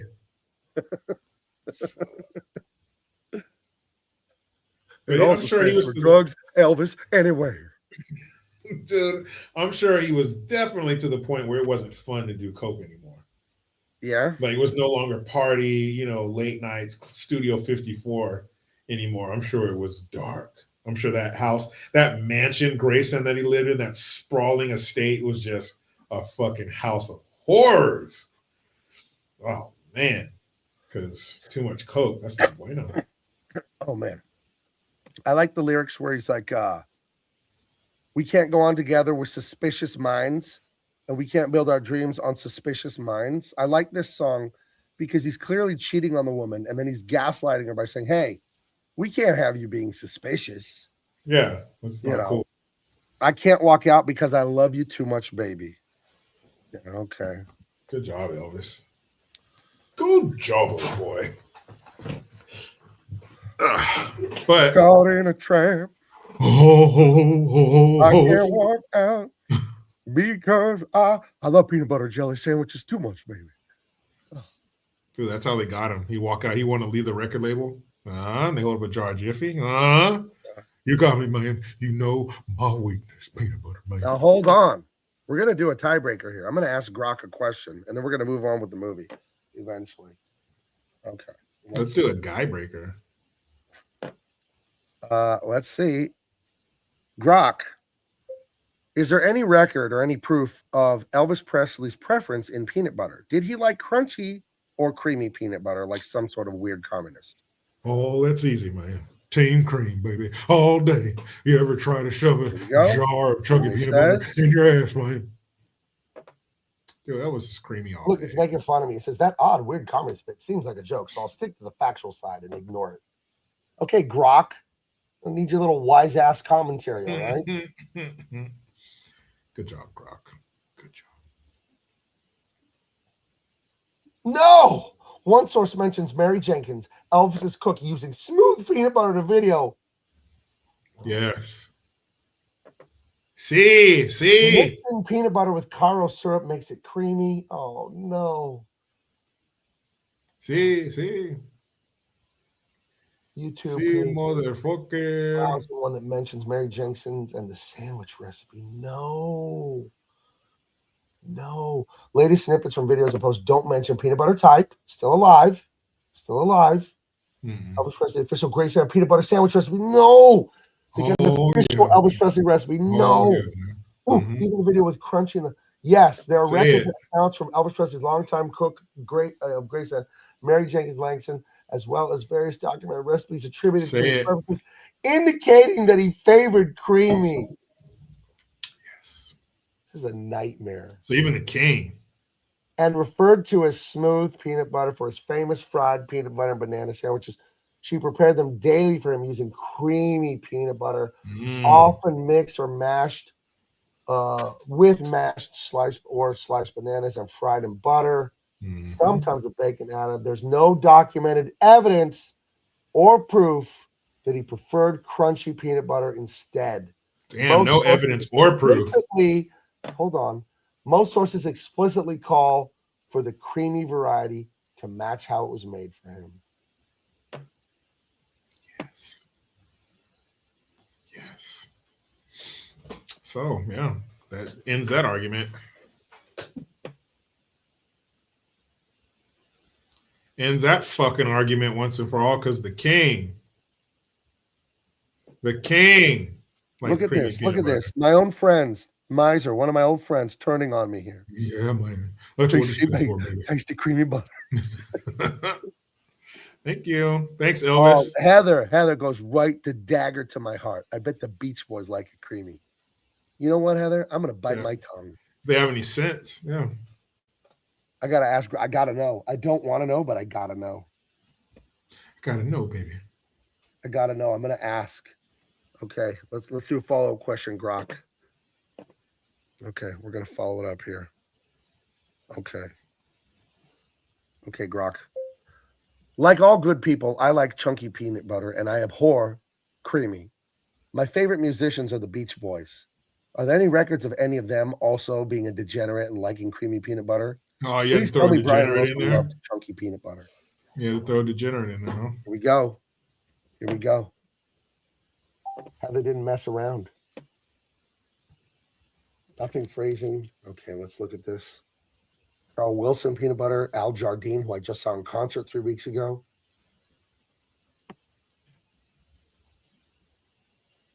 We're going to find out if any of the Beach Boys like creamy peanut butter. I don't know what I'm going to do. What if the band I hate? What if Led Zeppelin all like chunky? You're just going to have to live with it, man. What if Huey Lewis in the News? Oh, no. If there's another official Beach Boys recipe book and it's all creamy, I don't know. Okay. There are scattered mentions of peanut butter in connection with various Beach Boys members, mostly in interviews, fan anecdotes, or family posts, but nothing I found documents a specific preference for creamy or crunchy or smooth versus chunky for any of them. For example, Brian Wilson, the greatest musician in American history, has talked about eating peanut butter and jelly sandwiches while in high school in the 60s, and his daughter Carney has shared posts about him about making peanut butter desserts like chocolate peanut butter mousse cake. He also apparently bonded with a journalist over trying new varieties of peanut butter during the recording of the album Sunflower in 1970. Wait, chocolate peanut butter mousse cake? Holy shit. Gee, Carl that Wilson sounds wonderful, but let's see. Carl Wilson is referencing a fan song or parody lyric about him eating peanut butter from a great big jar while sitting in his car, but again, no creamy, crunchy split mentioned. Al Jardine has said in interviews, he's 83, dude, and he could still sing and rock. I just saw him in El Cajon, that's San Diego, 3-4 weeks ago, that he eats a lot, quote, of peanut butter, crediting it partly for preserving his voice. And there's a photo of him near a jar of it in a green room, but no texture specified. Mike Love, the evil cousin of the Beach Boys, Dennis Wilson and the group as a whole don't have any notable peanut butter anecdotes tied to them beyond general food preferences in broader Beach Boys lore. Favorite snacks or tour stories. Sorry to disappoint on the Brian Wilson front. There's zero evidence he was a chunky loyalist or that any of them were creamy loving degenerates. If such details exist, they're buried in some obscure biography or unreleased interview that didn't turn up in searches. Safe. Yeah. It's not what I wanted to hear, but it Except wasn't the worst news possible. Except for, I think we've already had the worst news possible for you. Who was into creamy peanut butter? Oh, the king, man. Elvis Presley. Like a very much. Look at None the Miser. You better be joking, dude. Brian Wilson wrote a jingle for creamy jiffy. That's it. If that's true, then we're not talking about this ever again, because obviously creamy peanut butter is the best. So if that's true, okay. We're done. We're fucking okay. done. I'm asking this question. I'll ask because I'm not afraid of the truth. You are. I'm on YouTube Live right now, and one of the people in my chat, he said that Brian Wilson wrote a jingle for a brand of creamy peanut butter in the 1970s. Period. Please tell me this isn't true. Is that true? See the way you're wording it? Please tell me it isn't true. How about is that true? Hate to burst your bubble, but after digging through a bunch of sources, Brian Wilson's work in the 1970s, his solo stuff, Beach Boys, Album Climber, there's absolutely zero evidence he ever wrote or sang a jingle for a creamy peanut butter brand. The 70s were a wild time for Wilson. He was deep in his creative recovery. Okay. No Beach Boys involvement. There you go. Like Jay-Z said in some song I once heard, not guilty, y'all got to feel me. There you go. I think that was Brian Wilson who wrote that first. Heather says, I moved on to walnut butter. Let's go nuts is the best. Nut butter. You know what nut is the worst? And it's not even a nut, it's just a seed, is a cashew. Ugh. Oh, I love cashews. No. You know what's the best? Busting a nut. How about that? Those are my favorite nuts there. Well, that better be creamy and not chunky. If it's chunky, you better go talk to somebody. Yeah. ASAP. Now finish what you're doing first, but then get the hell out of there. All right. We got to get through this movie somehow. It's such a classic. Hopefully Ralphie didn't like creamy peanut butter. Ah! He did. Jeez. So anyway, Ralphie, he has his theme that he wrote his essay about the Red Rider Daisy BB gun with the compass and the stock and the this and that. He knows all the specifications and just like a little boy would. And he writes this essay about how he wants it, and it's the greatest gift ever. And he's a great little boy, and he deserves it for Christmas. And he fantasized about his teacher reading the essay and being overcome in rapture, in joy. And, A+, and she writes A+ on the board and A+, plus. And like he's just like, he's so confident that this theme that he wrote is going to get him this gun from his parents. His parents are overjoyed. Everyone is over the moon that he wrote the greatest essay known to man. And it never even occurs to him that someone's going to think differently. Like someone's going to be like, what? No, that's a bad idea. He's just like, slam dunk, dude. I poured my heart and soul into this. I feel this is my greatest work yet in my 8 years on this planet. This is my opus. And he probably threw it down on the desk like, here, bitch. You never read nothing like this before. And she said, fucking see, you asshole. So he goes up to his desk after the fantasy is over, turns in the paper, and he's just kind of like, bitch. She's like, you can sit down now, Ralph. Yeah. He's still high on the dream. Right. Anyway, they head home. People are out in the front looking at the sexy lamp. All the neighborhood is there. The mother. See, ladies, men and ladies, women used to have dignity. They used to have chastity and virtue. Mm-hmm. We all like it, but it was for private. It was called intimacy for a reason, And this is not what a classy lady would have in her window. No. But you notice her man, the man of the house, dad, he wanted it there, so it's there. But she's a good wife. She listens to her husband. But she has a way to, get what she wants without him knowing. Or actually, he does know, but she has a way of getting her way after he's gotten his. Right. So they go to get their Christmas tree. They go to the big Christmas yard. That's the thing I love. This year, for the first time ever in my marriage, we got the fake Christmas tree. It looks beautiful. I think I'm going back to real trees next year. It just. Well, wait until you're done and you can just pack that shit into a box and there's nothing to clean up and you don't got to get rid of it. I don't care about that, though. Like Okay. that doesn't bother me. But you've never not done it before. So wait Yeah, until but you the see how cleaning up, easy it that doesn't is. bother me. I take the tree out to the sidewalk. The city takes the trees away. You just leave them on the sidewalk. They take them away. Well, now you really should get a tree because you're going to be paying for them to take the tree away. Anyway, they pick out a tree. They're driving home. They're a happy family. The boys, the mom and the dad is tied to the roof of the car. And they're singing like Jingle All the Way or something. And boom, a tire goes out. They have to pull over in that mushy, dirty, slushy snow and change the tire. And the dad like to think of himself as like the NASCAR pit crew guys that change the tires and fill the gas in like 4 seconds. Yep. The dad liked to think of himself that way. He tells the mom, time me. And he runs out there to change the tire, But he brings Ralphie this time. And as a boy, and Jericho, you can speak to this, obviously.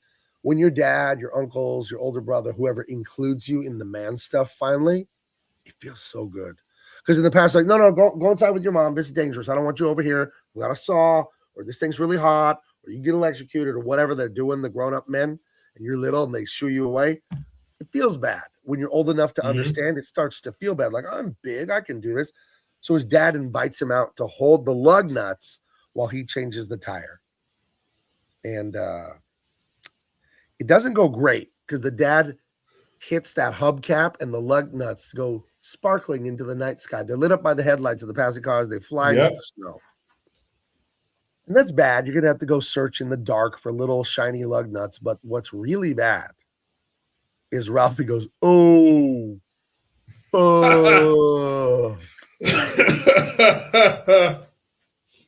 And, 1946, we don't put sex in windows. We definitely don't say fuck in front of our dad. Dude. You remember being a little kid the first time you said the bad word in front of your parents and got in trouble? Oh, fuck. Did you have one like that where you screwed up and said something when you were like 11? No. I never did that. But when I was like 6 or 7, maybe, for some reason, I wrote fuck in green crayon on my wall in my room. My mom saw it, of course, because it was out in the fucking open. And she was like, why did you write that? And I was like, I don't know. Or she goes, what did you write? And I was like, I can't say it. She goes, I'm telling you, you can say it. What did you write? And I was like, fuck. She boom, smacked me upside my head. Then I had to clean it off the wall. You know how hard it is to get crayon? Crayon's not made to be cleaned up. It's wax. Yeah. So, yeah, it was tough to get that one off the wall. But, yeah, man. I didn't say it, but I wrote it. But this is a scene right here where I was disappointed in his dad. And it wasn't until I was an adult and like had kids of my own, because this is always a funny part, but I didn't see it the way that I do now. But that was fucked up, man. He should have kept that between him and his son. He should have maybe chastised him or talked to him. I was like, okay, don't say that. Or, maybe not make him feel bad at all. Maybe but just not kind in of the context of 1940s, very Christian America. Like, you do not do vulgarity. You just don't. Yeah, but why do you have to tell his mom? Why couldn't he just fucking keep that between him and his son? At this point in the 40s, there is no Playboy magazine. Like, pornography has always existed, but it basically didn't exist back then. It was completely subverted and hidden from the culture. Like, sexuality was really, really repressed. I can't think what this would be the equivalent to today, but because it's so trashy nowadays. But you did not do things like this back then, and because it was just not becoming of your family, of your religion, of your culture, in front of your mother, your father. It's like total disrespect. And I love the way he describes it. He said, I said, oh, fudge is what they say in the movies. Oh, but I didn't say fudge. Dude. I said the word, and I love how he says the F-dash word, the queen mother of all bad words, Dude. Oh, Heather said, I'm surprised that word existed then. Well, Heather, there's nothing new under the sun. Everything that exists now has always existed, but just we're open about it nowadays as people. But all the perversion that's always been there has always existed.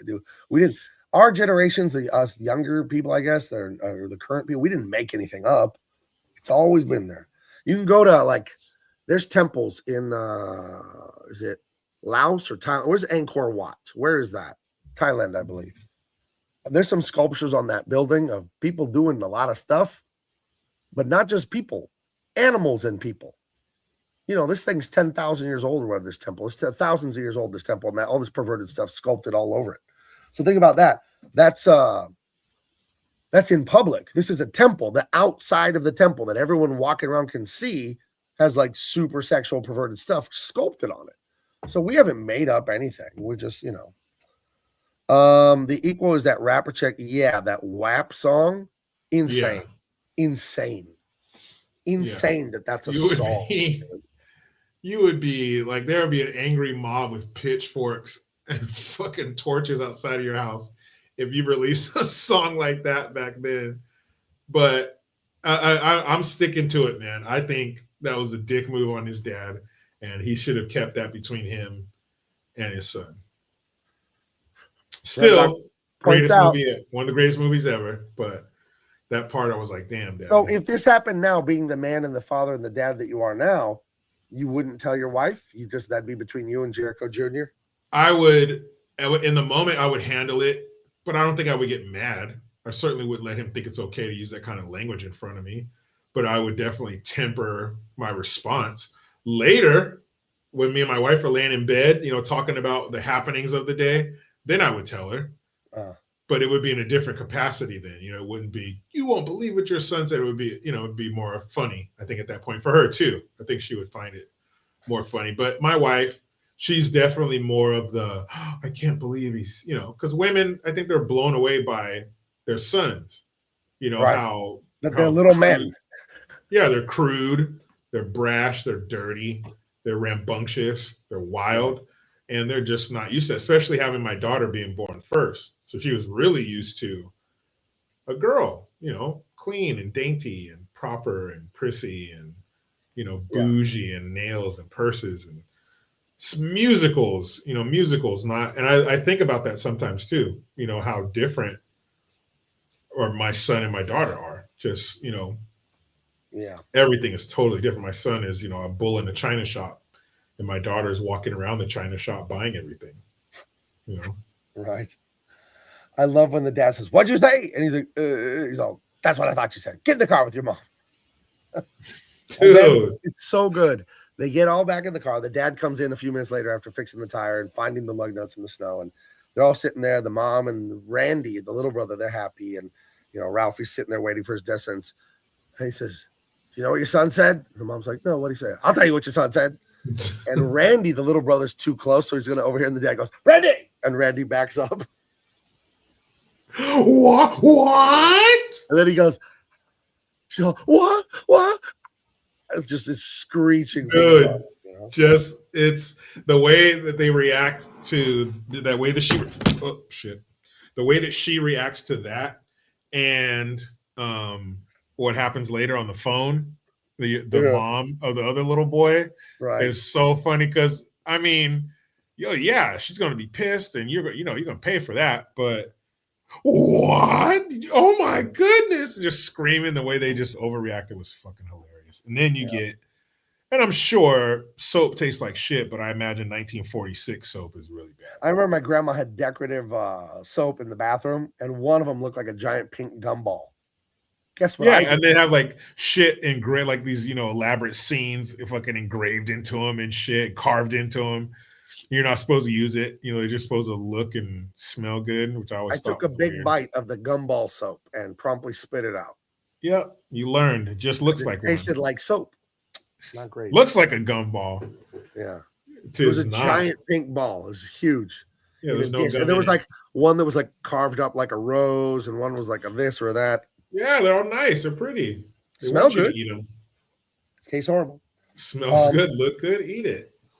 So she asked him, "Where did you hear that word?" And like he says, "I heard it from my old man 10 times a day, but I wasn't going to say that." Yeah. So I just said the first thing that came out. He just lied and said Schwartz, the blonde kid with the buck teeth. He said, "Schwartz said it." So she called Schwartz house and said, "Do you know what Ralphie said?"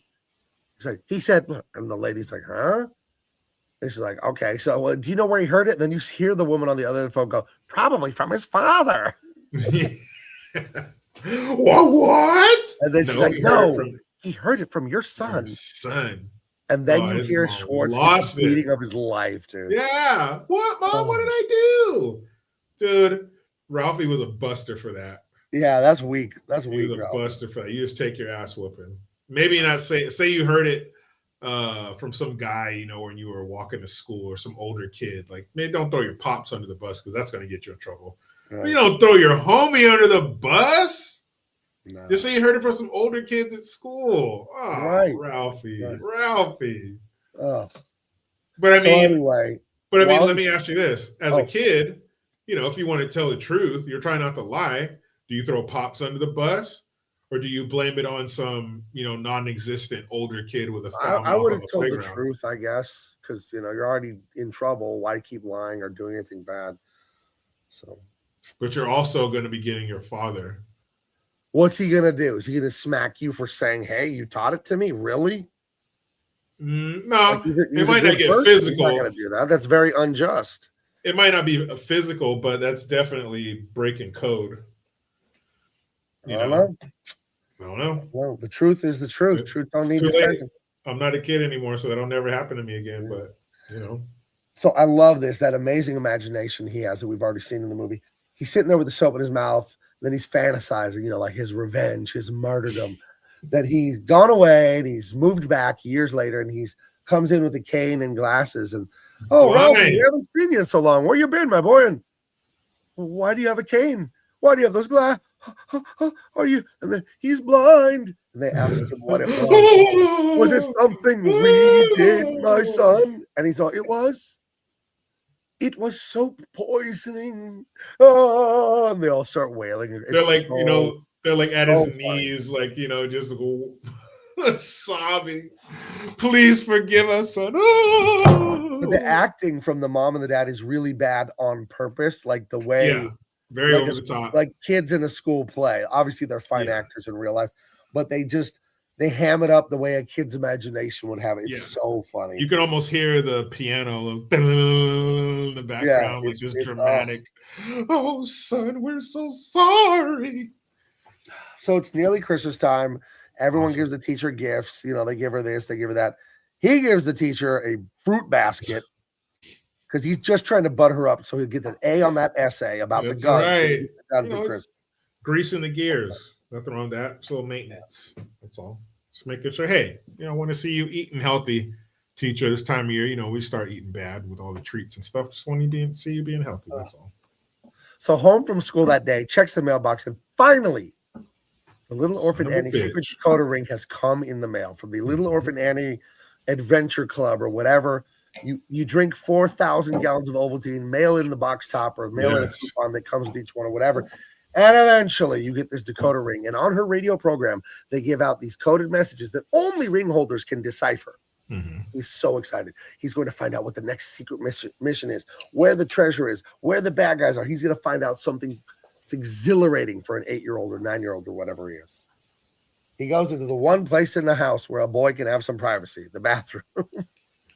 And he's using the decoder ring, listening to the radio show, and his little brother has to take a dump or something. He's pounding on the door the whole time. His mom is screaming at him to let his little brother in. Yes. He's like, damn it, just give me a second. I'll be out in a minute. And the tension is building. The radio announcer is giving the code number, blah, blah, blah. And he's writing out the code. And the code is, be sure to drink your Ovaltine. This has got to be one of the most real scenes in the movie. You motherfucker. So much business is a scam and disappointing. Some basic things. So like paying $12 for a hot dog at a ball game. You know, just these little ripoffs that we have in life. And it's just like, are you shitting me? But it never lives up to your imagination. Imagine how many weeks, probably months, this has been, you know, simmering in the back of his imagination. And then, I mean, it would have been funny if here he was like, you motherfucker. He does say son of a bitch after he does it. He was so, and we understand that as kids from a certain generation where you did have to wait. You did have to send off for things. You did wait so long that you sometimes forgot. And, you know, again, and maybe this is a layer to it that we don't even understand, but this is before TV. So it was radio. So it relied even more on your imagination. So it was probably even more built up in his mind. You know, these adventures and stuff he's been going through, and he's been waiting and sitting through all these episodes. And imagine the feeling of opening the mailbox and seeing it there. Nothing else mattered. He probably like Saving Private Ryan when that fucking round went off. And it's just like his mom was probably talking to him. And it was that muffled fucking, we're losing him, doctor. Yeah, he probably floated up the stairs. Didn't even remember taking his jacket off, walking upstairs. And imagine this, it's the only bathroom in the house. Your little brother has to piss. I'm not going to send him outside to piss in the snow. So, yeah, the pressure's building, that too. Banging on the door. Hurry up, Ralphie. I'll be out in a minute. Be sure to drink your Ovaltine. What the? Poor kid. Right. Poor Ralphie. Yeah. It's a sad thing to do to kids. Trick them into buying all this Ovaltine to hear that. And you fucking knew it too, you assholes. You knew it when you came up with this stupid game that you were going to disappoint every single child. I mean, okay, I get that it's sales and marketing. You want them to buy more Ovaltine, so you give them the decoder. Couldn't you make the decoder code something fun and interesting? Something that has to do with the story. Find out who did this. Find out who robbed robbed the mummy's bank. Gold, and you'll tell us in the code. Like, what? That doesn't cost you more money to give that code. Yep. Or make it to where they're like, no way, I thought he was dead. Like, blow their little minds to where the point where the next day they're like, dude, did you find out that blah, blah, blah, blah? Like something like that. That would have been awesome. That would have been great. It wouldn't have cost you any toys, anything. Just write it into the storyline. You're going to find out who stole, Captain So-and-so's sunken treasure. Here you go, kid. Instead, hey, be sure to consume more of our product. Fuck you. Jeez. And he just goes, a lousy commercial? Son of a bitch. He just got kicked in if his imagination was a person, he just got kicked in the nuts. Right. Poor little kid, man. And now his dad's about to go through some shit. Oh, his dad's going to get it next, right between the eyes. So the furnace breaks. It's a cold winter there in Indiana, right off the Great Lake next to Chicago. And he's down there clanking and banging and cursing and screaming. And the narration is so good by the narrator, who's the grown-up version of Ralphie.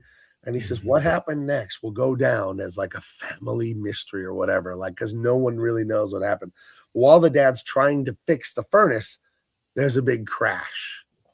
Something broke. Sounded like glass, plastic, something shattered. And he comes up. What was that? What was that? He knew because he knew. He knew. He goes into the living room. His wife is there, and she's all, as we would say in Espanol, inocente, right? Very innocently. I was cleaning, and I knocked your leg lamp down, and it broke. Whoopsies. And he's like, give it to me. He grabs it like it's his long lost lover or something. And it is. And he tells her, get the glue. She's like, we're all out of glue. And she's so happy, but she's like holding it back. And then he tells her, you're jealous of me because I won. And then she lets it out. And she just like, that thing is a disgusting, tacky piece of shit, blah, blah, blah. She finally insults him about this thing.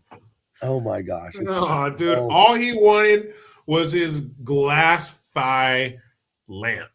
That's all the man wanted. He just came up from the basement, fixing the damn furnace again. Right. If he doesn't keep it fixed, they're going to freeze to death in their sleep. And you take the one bit of happiness that man has and let it. You accidentally, I'm so sorry. And of course, we don't have any glue, so you could pick the poor with a lamp. Asshole. I love how he's so mad. He's like turning red and he can't even talk. He's and like, when he asks for the glue, she's like, we're out of glue. And he's like, you used all the glue on purpose. And then she just you're jealous, and she insults him. And then he has the leg, and he's leaving the room. And he tells her, and my brother and I rewound the video cassette 20 times. We were crying, laughing. He's all, not a finger.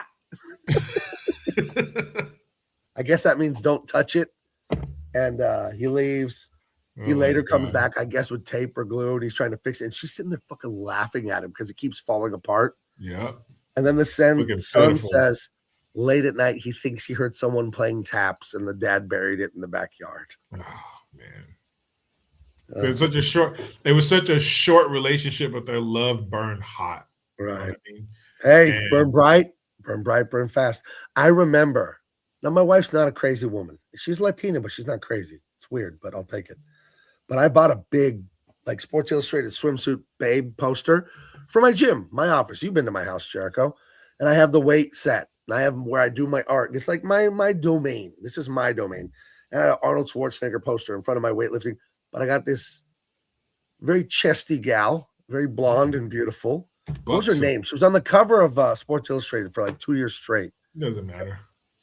Kate Upton? Yeah, that's it. Kate Upton. Yeah, see? And I ordered that and the Arnold poster for my domain. And when I opened the poster and showed it, my wife was like, "Oh." She didn't tell me not to have it, but just the look on her face was like the mom with the sexy leg lamp. But she's like, oh, that's like, I'm sorry, I was cleaning and I accidentally ripped it down. That's your poster. So I ended up not putting the poster up in my garage. I gave it to my son. Yeah.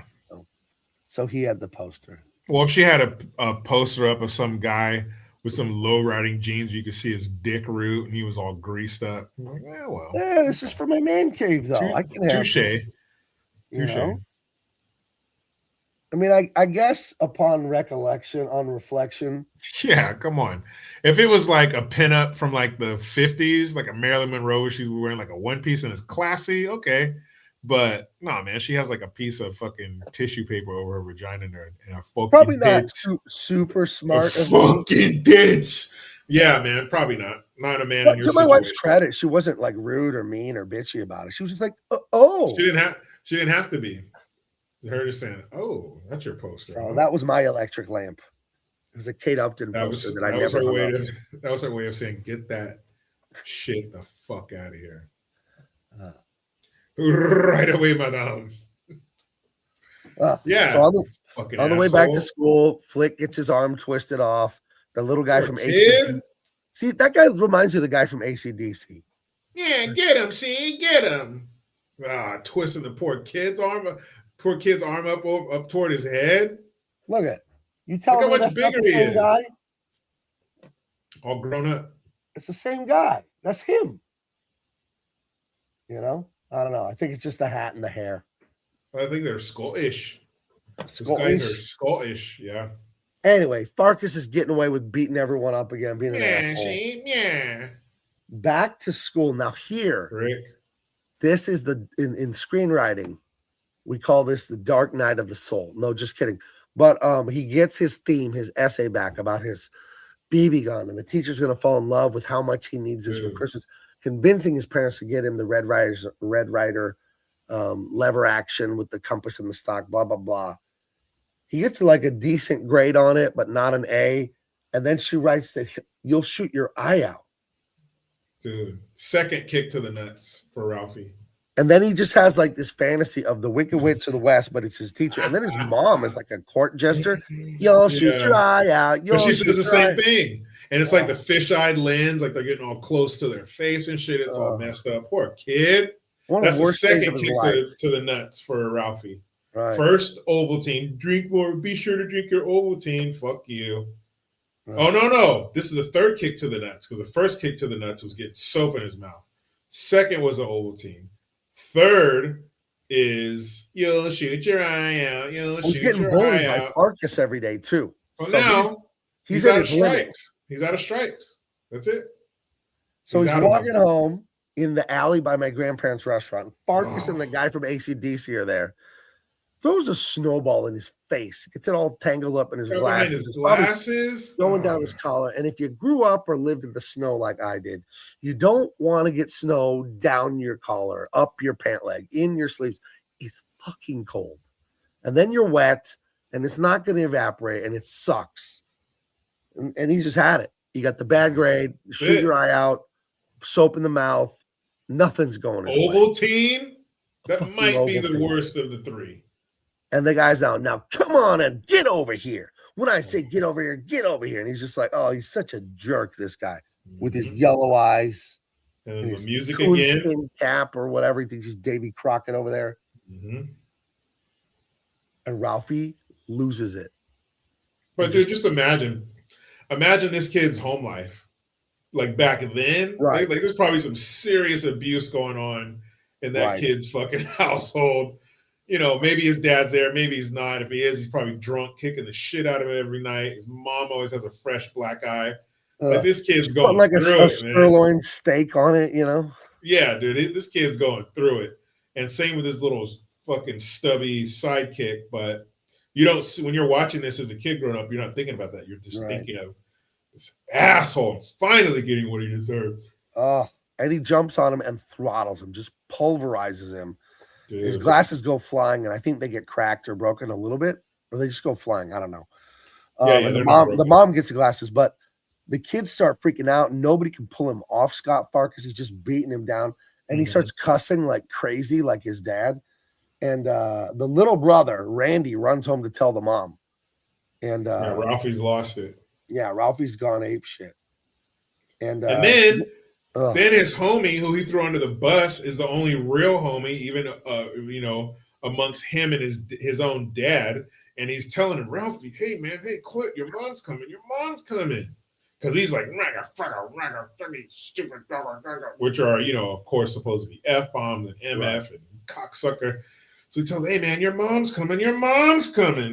But he don't care. He says, and his mom pulls him off, and he's in a rage.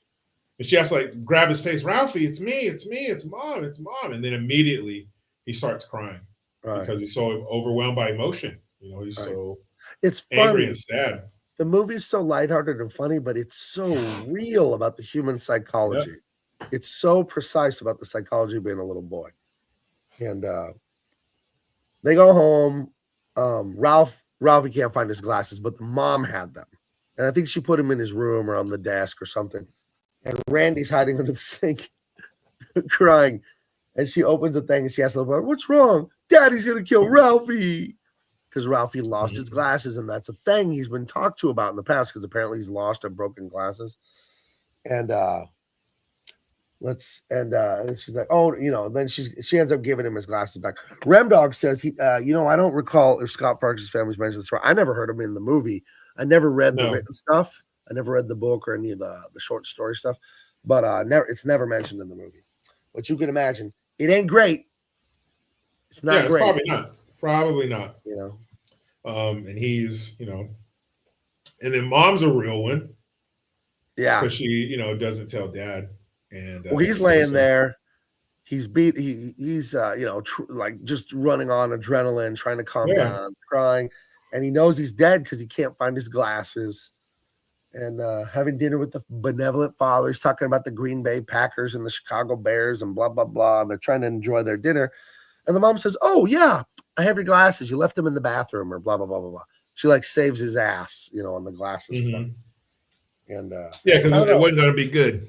It's a sweet moment. And he has, you know, a nice piece of roast or chicken or whatever and a glass of milk. And it looks all warm and cozy and a full belly and looks nice. Looks like it's all good. Yeah, everything's good. Yeah. Oh, so man. Here we go. He's going to climb to the top of shit mountain. Ho, ho, ho. So they go to the department store to meet Santa. And it's just a great time. This is America. This is Main Street. This is families, mothers, father, together. Believe it or not, together with their kids.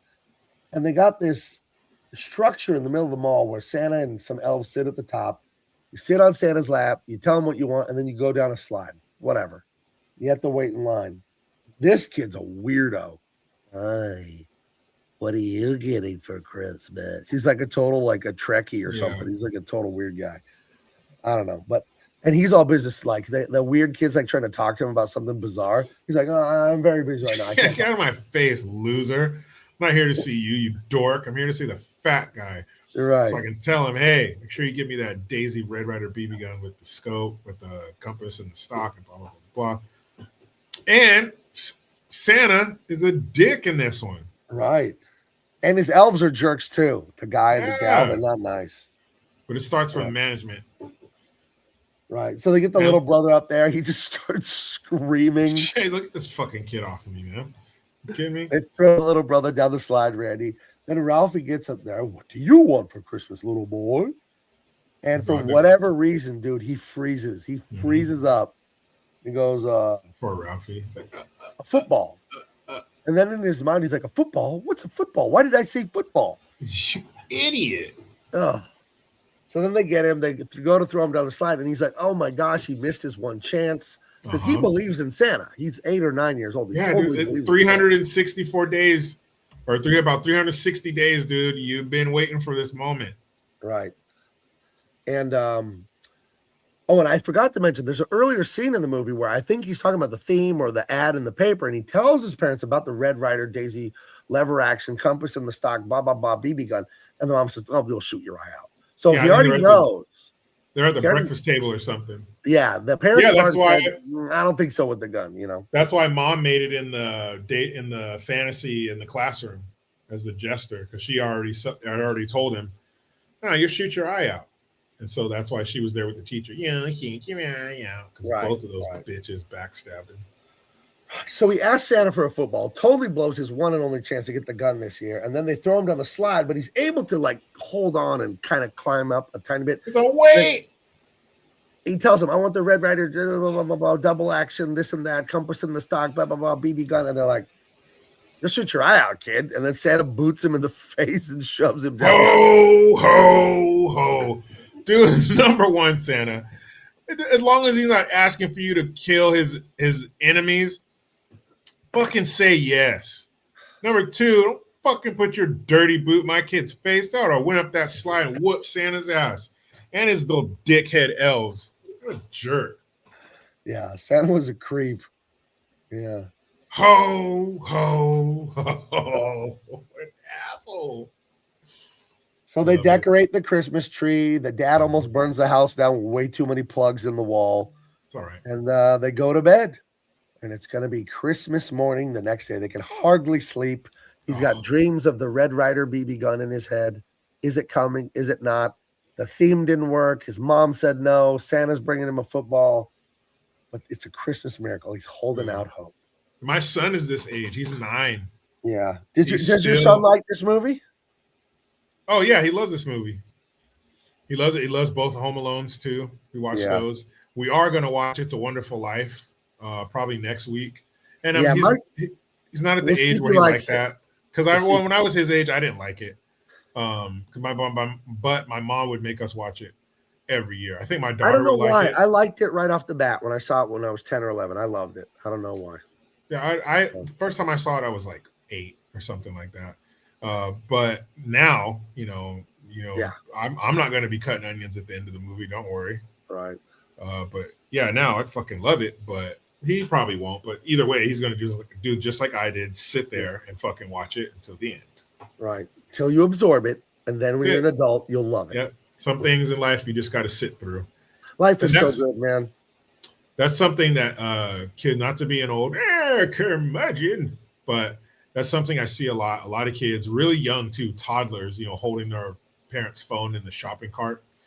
And of course, you're in the car for a long trip. Kids got the iPads, blah, blah, blah.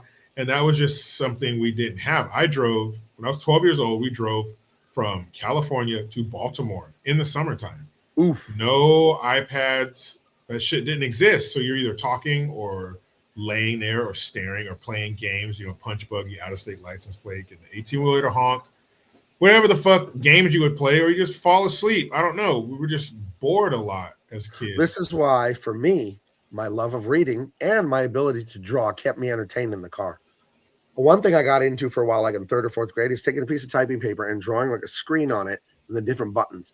And in the screen, I would draw enemy spaceships, X-Wings, and TIE fighters. And then the buttons would be like laser, missile, nuclear bomb, blah, blah, blah. And then I would pretend I was flying a spaceship, tape it to the back of my mom's seat. So it was like the controls for a spaceship. So I would make up ways to entertain myself constantly. But life is, I rototilled my backyard with this giant industrial tiller because I had a big berm. I had some lumps. But I made we got a playground for Big Baby now, full swing set, the whole 9 with the slide and everything. We have a blow up bounce house. We got a sandbox. We did it real nice. And we took her out on her birthday Friday morning to see it. And she was just so excited about it. She ran up the stairs. There's a bell on it. She starts ringing the bell. This is mine, blah, blah, blah. And swinging in the swings. And you're like, it is so much better to give than receive, man. And like little kids, she turned 3 on Friday. They're so precious. It's so amazing. We had such a great time. But like this Christmas morning with these 2 little brothers here, you know, it's like Andy Bernard said on The Office in one of the episodes, like, I wish it was easy. I'll paraphrase it. I can't quote it. But like, I wish someone would tell me I was in the good old days while I'm in them. Like we could realize like, oh, these are the days. And I try to be mindful of that. Like in the last 10 years of my life, I try to be really mindful of this is what I've been waiting for. Quit looking to the next mountain that I want to climb and enjoy the one I'm on right now. Really savor and be appreciative. I have that party at Comic-Con every year with the Gabe comic kickoff, you know? And so it took a couple years and it got really successful. Like people from the NFL Network and the Supergirl TV show and all these people showed up to my party. They found out about it. And I remember walking out of the bar at like 1 a.m. My friend has awesome restaurant bars. You've been to it downtown. Lets me use it at Comic-Con. I remember walking out with my wife. We're walking back to our hotel downtown San Diego. I told her, save with this moment. We built this party, the 2 of us. You know, it gets us, you know, fame. It gets us more business. It gets us more customers and friends. We just have a great time. But I told her, this is what we've been waiting for. I know we have other goals and we want to make movies and cartoons and more comics. We want to do all this stuff. But like, let's like really enjoy this. And I never forgot that conversation I had with her. Like, take this moment and like, let yourself know this is enough. I don't just have to always want more. And like seeing these boys under the Christmas tree and thinking about my family and the Christmas tree and all this, like, man, it'll be over one day. It's weird to think one of your Christmases will be the last one forever. Last birthday, last Thanksgiving. You don't know when. So just, yeah, like just savor the hell out of it, man. So it's such a precious thing. And Christmas as a kid is such a magical thing, but I'll tell you, I'll take Christmas as the gift-giving parent every day of the week over being the kid. I really will. It's so amazing to put. Yeah, it's really cool. It's really cool to watch them, you know, so excited about what they got for Christmas. It really is. Yeah. And they're just tearing through the gifts, and he gets a toy Zeppelin and a toy fire truck and a this and a that. It's very funny. And then there's a really cheap joke in here that kind of doesn't match the rest of the movie to me. The mom gives the dad a bowling ball and it lands on his crotch. He goes, "Thank you." Like, he got castrated. And it was always weird to me. I get the joke, but it's like, it doesn't match the tone of the rest of the movie to me. I don't know. It's like kind of a really crass, dirty joke. I don't know. Oh, he's the leg lamp guy. So I guess. Yeah, I guess it works that way. I don't know. It's a ball sack joke, everyone. That's a ball buster. She's a ball buster. It's a ball. She's a ball buster. Oh, yeah, man. Now put a little bit of peanut butter on my balls. Whoa, dude. What a mess that sounds like. Shut the fuck out. Jeez, way to ruin Christmas. Crunchy peanut butter, baby. way to ruin Christmas morning. Yeah, but they're tearing through the presents because he knows what he really wants. And what's cool, his dad is pretty cool for doing this. Yeah.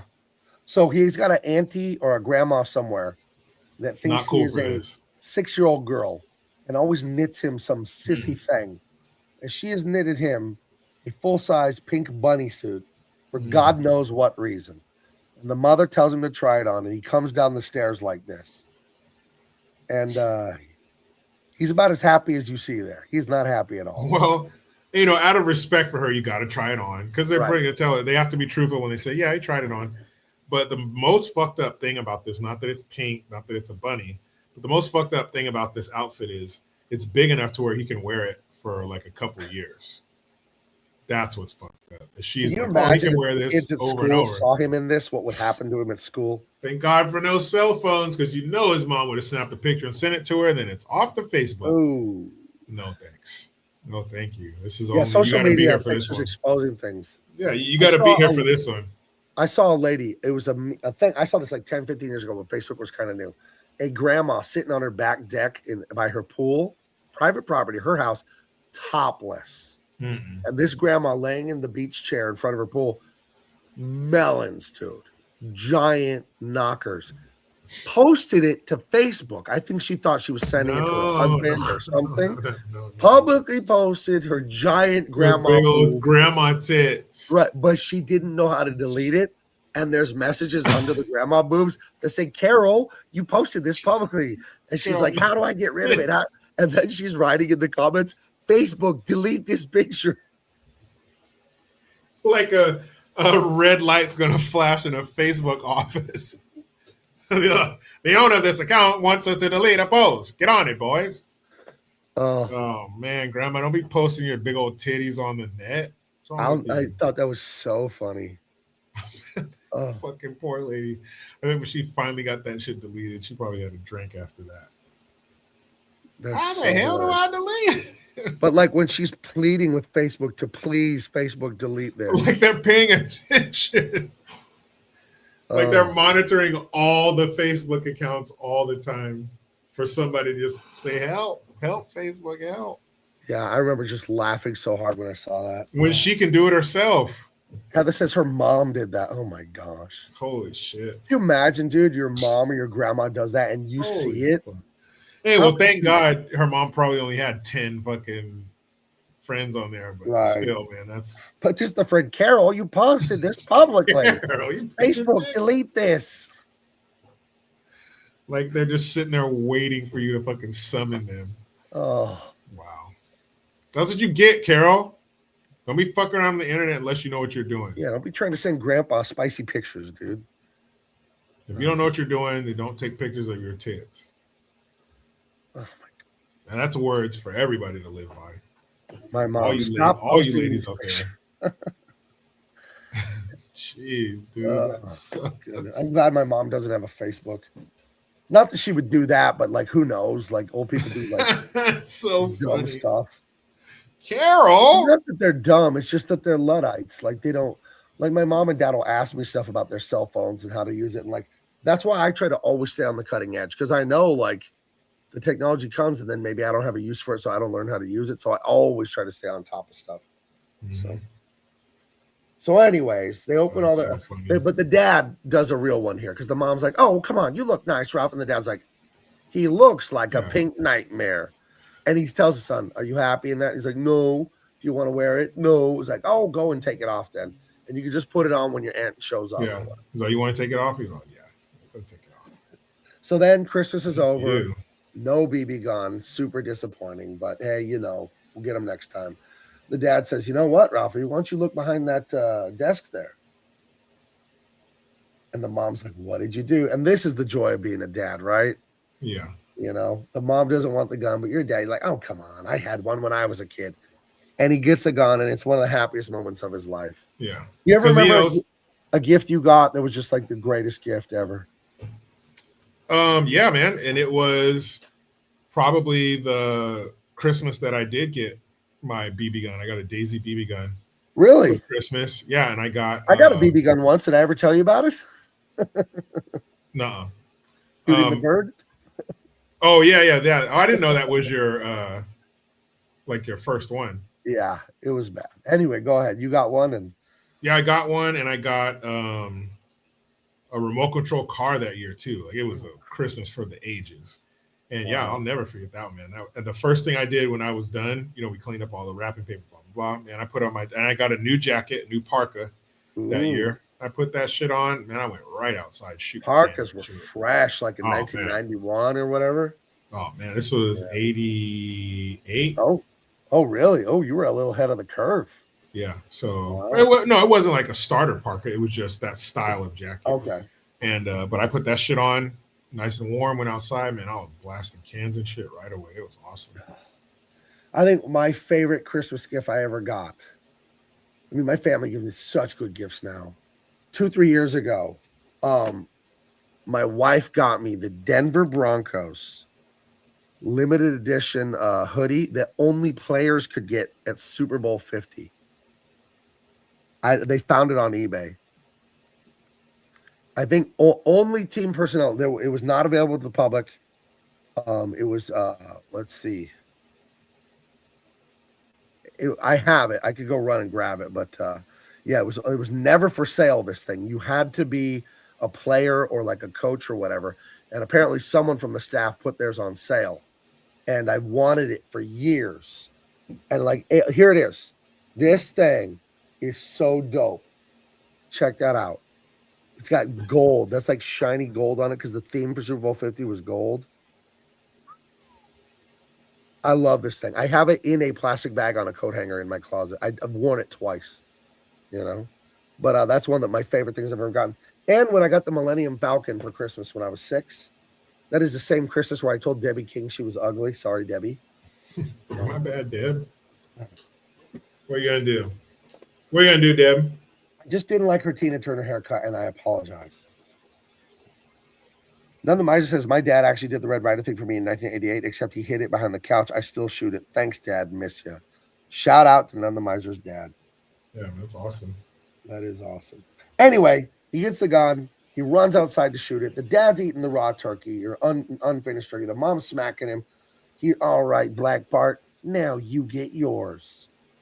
And he ends up, damn it, getting hit in the face with a giant icicle, but he thinks he shot his eye out because he shoots a metal sign, and the BB bounces off and hits him. And then, he didn't get hit with icicle. That's his lie. He gets hit with the BB. And he said, oh my gosh, he shot his own eye out, but he didn't. But he did break his glasses. He falls down. He's screaming. He's crying. Not screaming. He's crying. And his glasses are so pathetic. And now he's really dead. His father's going to kill him for the glasses. Oh, his mother's going to kill him for the fucking gun shooting him. But the mother has mercy. She comes in and it's all right. You know, only the way a mother can soothe you, right? And she tells him he's okay. And he tells her he was out there and an icicle fell off the house and it hit his glasses and it broke his glasses. He totally lies. He's a complete liar. To mom, though. He went to his mom because, Dad wasn't going to buy that bullshit. Right. Dad would see right through it. Dad is sneaking on the turkey downstairs while the mom's upstairs rubbing Ralphie and his little face and helping him, heal up from his little wound there.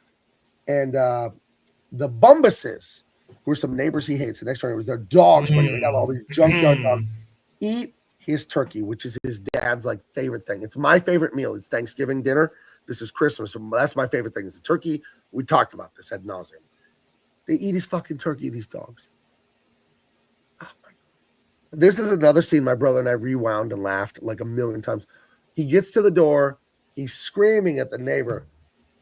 And he calls the dogs the Bumbuses dogs. Those sons of bitches! Bumbuses! Dude. But he's screaming so hard he can't enunciate it correctly. It's so good. It's so funny. Oh. Bro, it's 187 on those dogs. Yeah. Period. What the fuck, dude? You break into my house, destroy my kitchen, and eat, dude. They broke the table. The table, ate the turkey, ruined Christmas dinner. They are getting blasted. All of them. Poor mom cries because she takes all of them. Oh. They end up going to a Chinese restaurant for Christmas. And dude, no, and you get the Chinese singer singing fa ra ra ra ra ra ra ra ra. Oh, awesome. We went to a Chinese restaurant probably a year ago. And it looked very reminiscent of that. And the lady who greeted, very nice lady, but she had a very thick Chinese accent, but it kind of looked like that with the red and stuff and the wood paneling on the walls. It was awesome. And this year we might even go out for Christmas dinner. So really? If we go to a Chinese restaurant. I sure hope they do that. So much fun. So they bring him a Christmas duck, like a Peking duck instead of a turkey. And the mom and the kids are screaming like that. And the reaction from the mother seems real. It doesn't seem like acting. She's like, oh, yeah. And turns away. And the dad's like, the duck, it's smiling at us. Yeah. And then the owner just chops its head off with the Not anymore. There you go. Smile with no head. And they have Chinese turkey for Christmas, roasted duck, and then the beautiful Christmas night that you were talking about, that late night when you realize it's over and the sky is clear, the snow is falling, not here in California, and that's just a beautiful thing.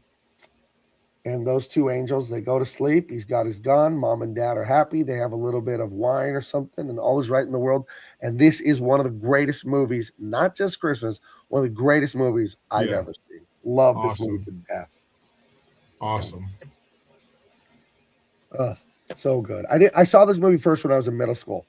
My mom had the cassette tape, and we watched it, and couldn't stop laughing and loving this movie. And I've probably seen it 50 times. I think the movies I've seen the most in my life are this movie and the first Star Wars. I've probably seen both of those at least 50 times. So, yeah, I mean, I'd like to know how many times I've seen, like, you know, those childhood favorites or movie that you just watch over and over. You don't know how many times. I wonder what the what number movie have would you be. seen the most in the theater? I saw Mad Max, Fury Road, and Joker. Both of those I've seen in the theater 4 times. So I don't think I've ever seen a movie more than once in the movie theater. okay. I don't think so. Probably Certainly many times, you know, videos or whatever, but I don't think I've ever done that. I think I've seen Indiana Jones, the first and the third, the good ones. Both of those probably about 20 times. Seen Blues Brothers probably about 20 times. Oh man, that movie. So many fucking times. I've seen Double Impact, Bloodsport, and Kickboxer.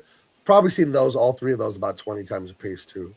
So Terminator 2, probably seen it like 10 times. I don't know. But this movie, one of the greats. We'll be back next week with the greatest movie of all time, It's a Wonderful Life. With Jimmy. It's going to be awesome. It's going to just be truly awesome. And very excited, you guys, for all the things coming, the stuff going on at Big Man Comics. I've got the Tyrus book almost finally, after more than a year of working on it, completely locked in. We're doing the final spell check, the final art check. I designed some of the credits page and working on the covers today, and that'll be debuting on a crowdfund from me and Tyrus Murdoch himself. I think end of January. I think is when I'm gonna put that guy on sale. And the reason I haven't put anything out in a while is because I'm trying to like bank a few things. I already have the next Dean Cain All-American Lawman almost complete. I almost have that one done. And the next Tyrus is written, the first draft. I got to rewrite it. And moving forward, I'm going to try and put out a book every quarter in 2026. Don't quote me on that, but that's the goal. So you got anything for the audience? Or are you ready to skedaddle? Hey, just keep it locked. Just posted a bunch of shit on Instagram today, put some shit on YouTube, got the new merch. So yeah, you know where to look, damn it. You know where to find me. You know where to find Jericho. You'll find us here next Tuesday at 7. It's a Wonderful Life. Love you guys. Hope you're having a great holiday season. Talk to you later. Bye-bye.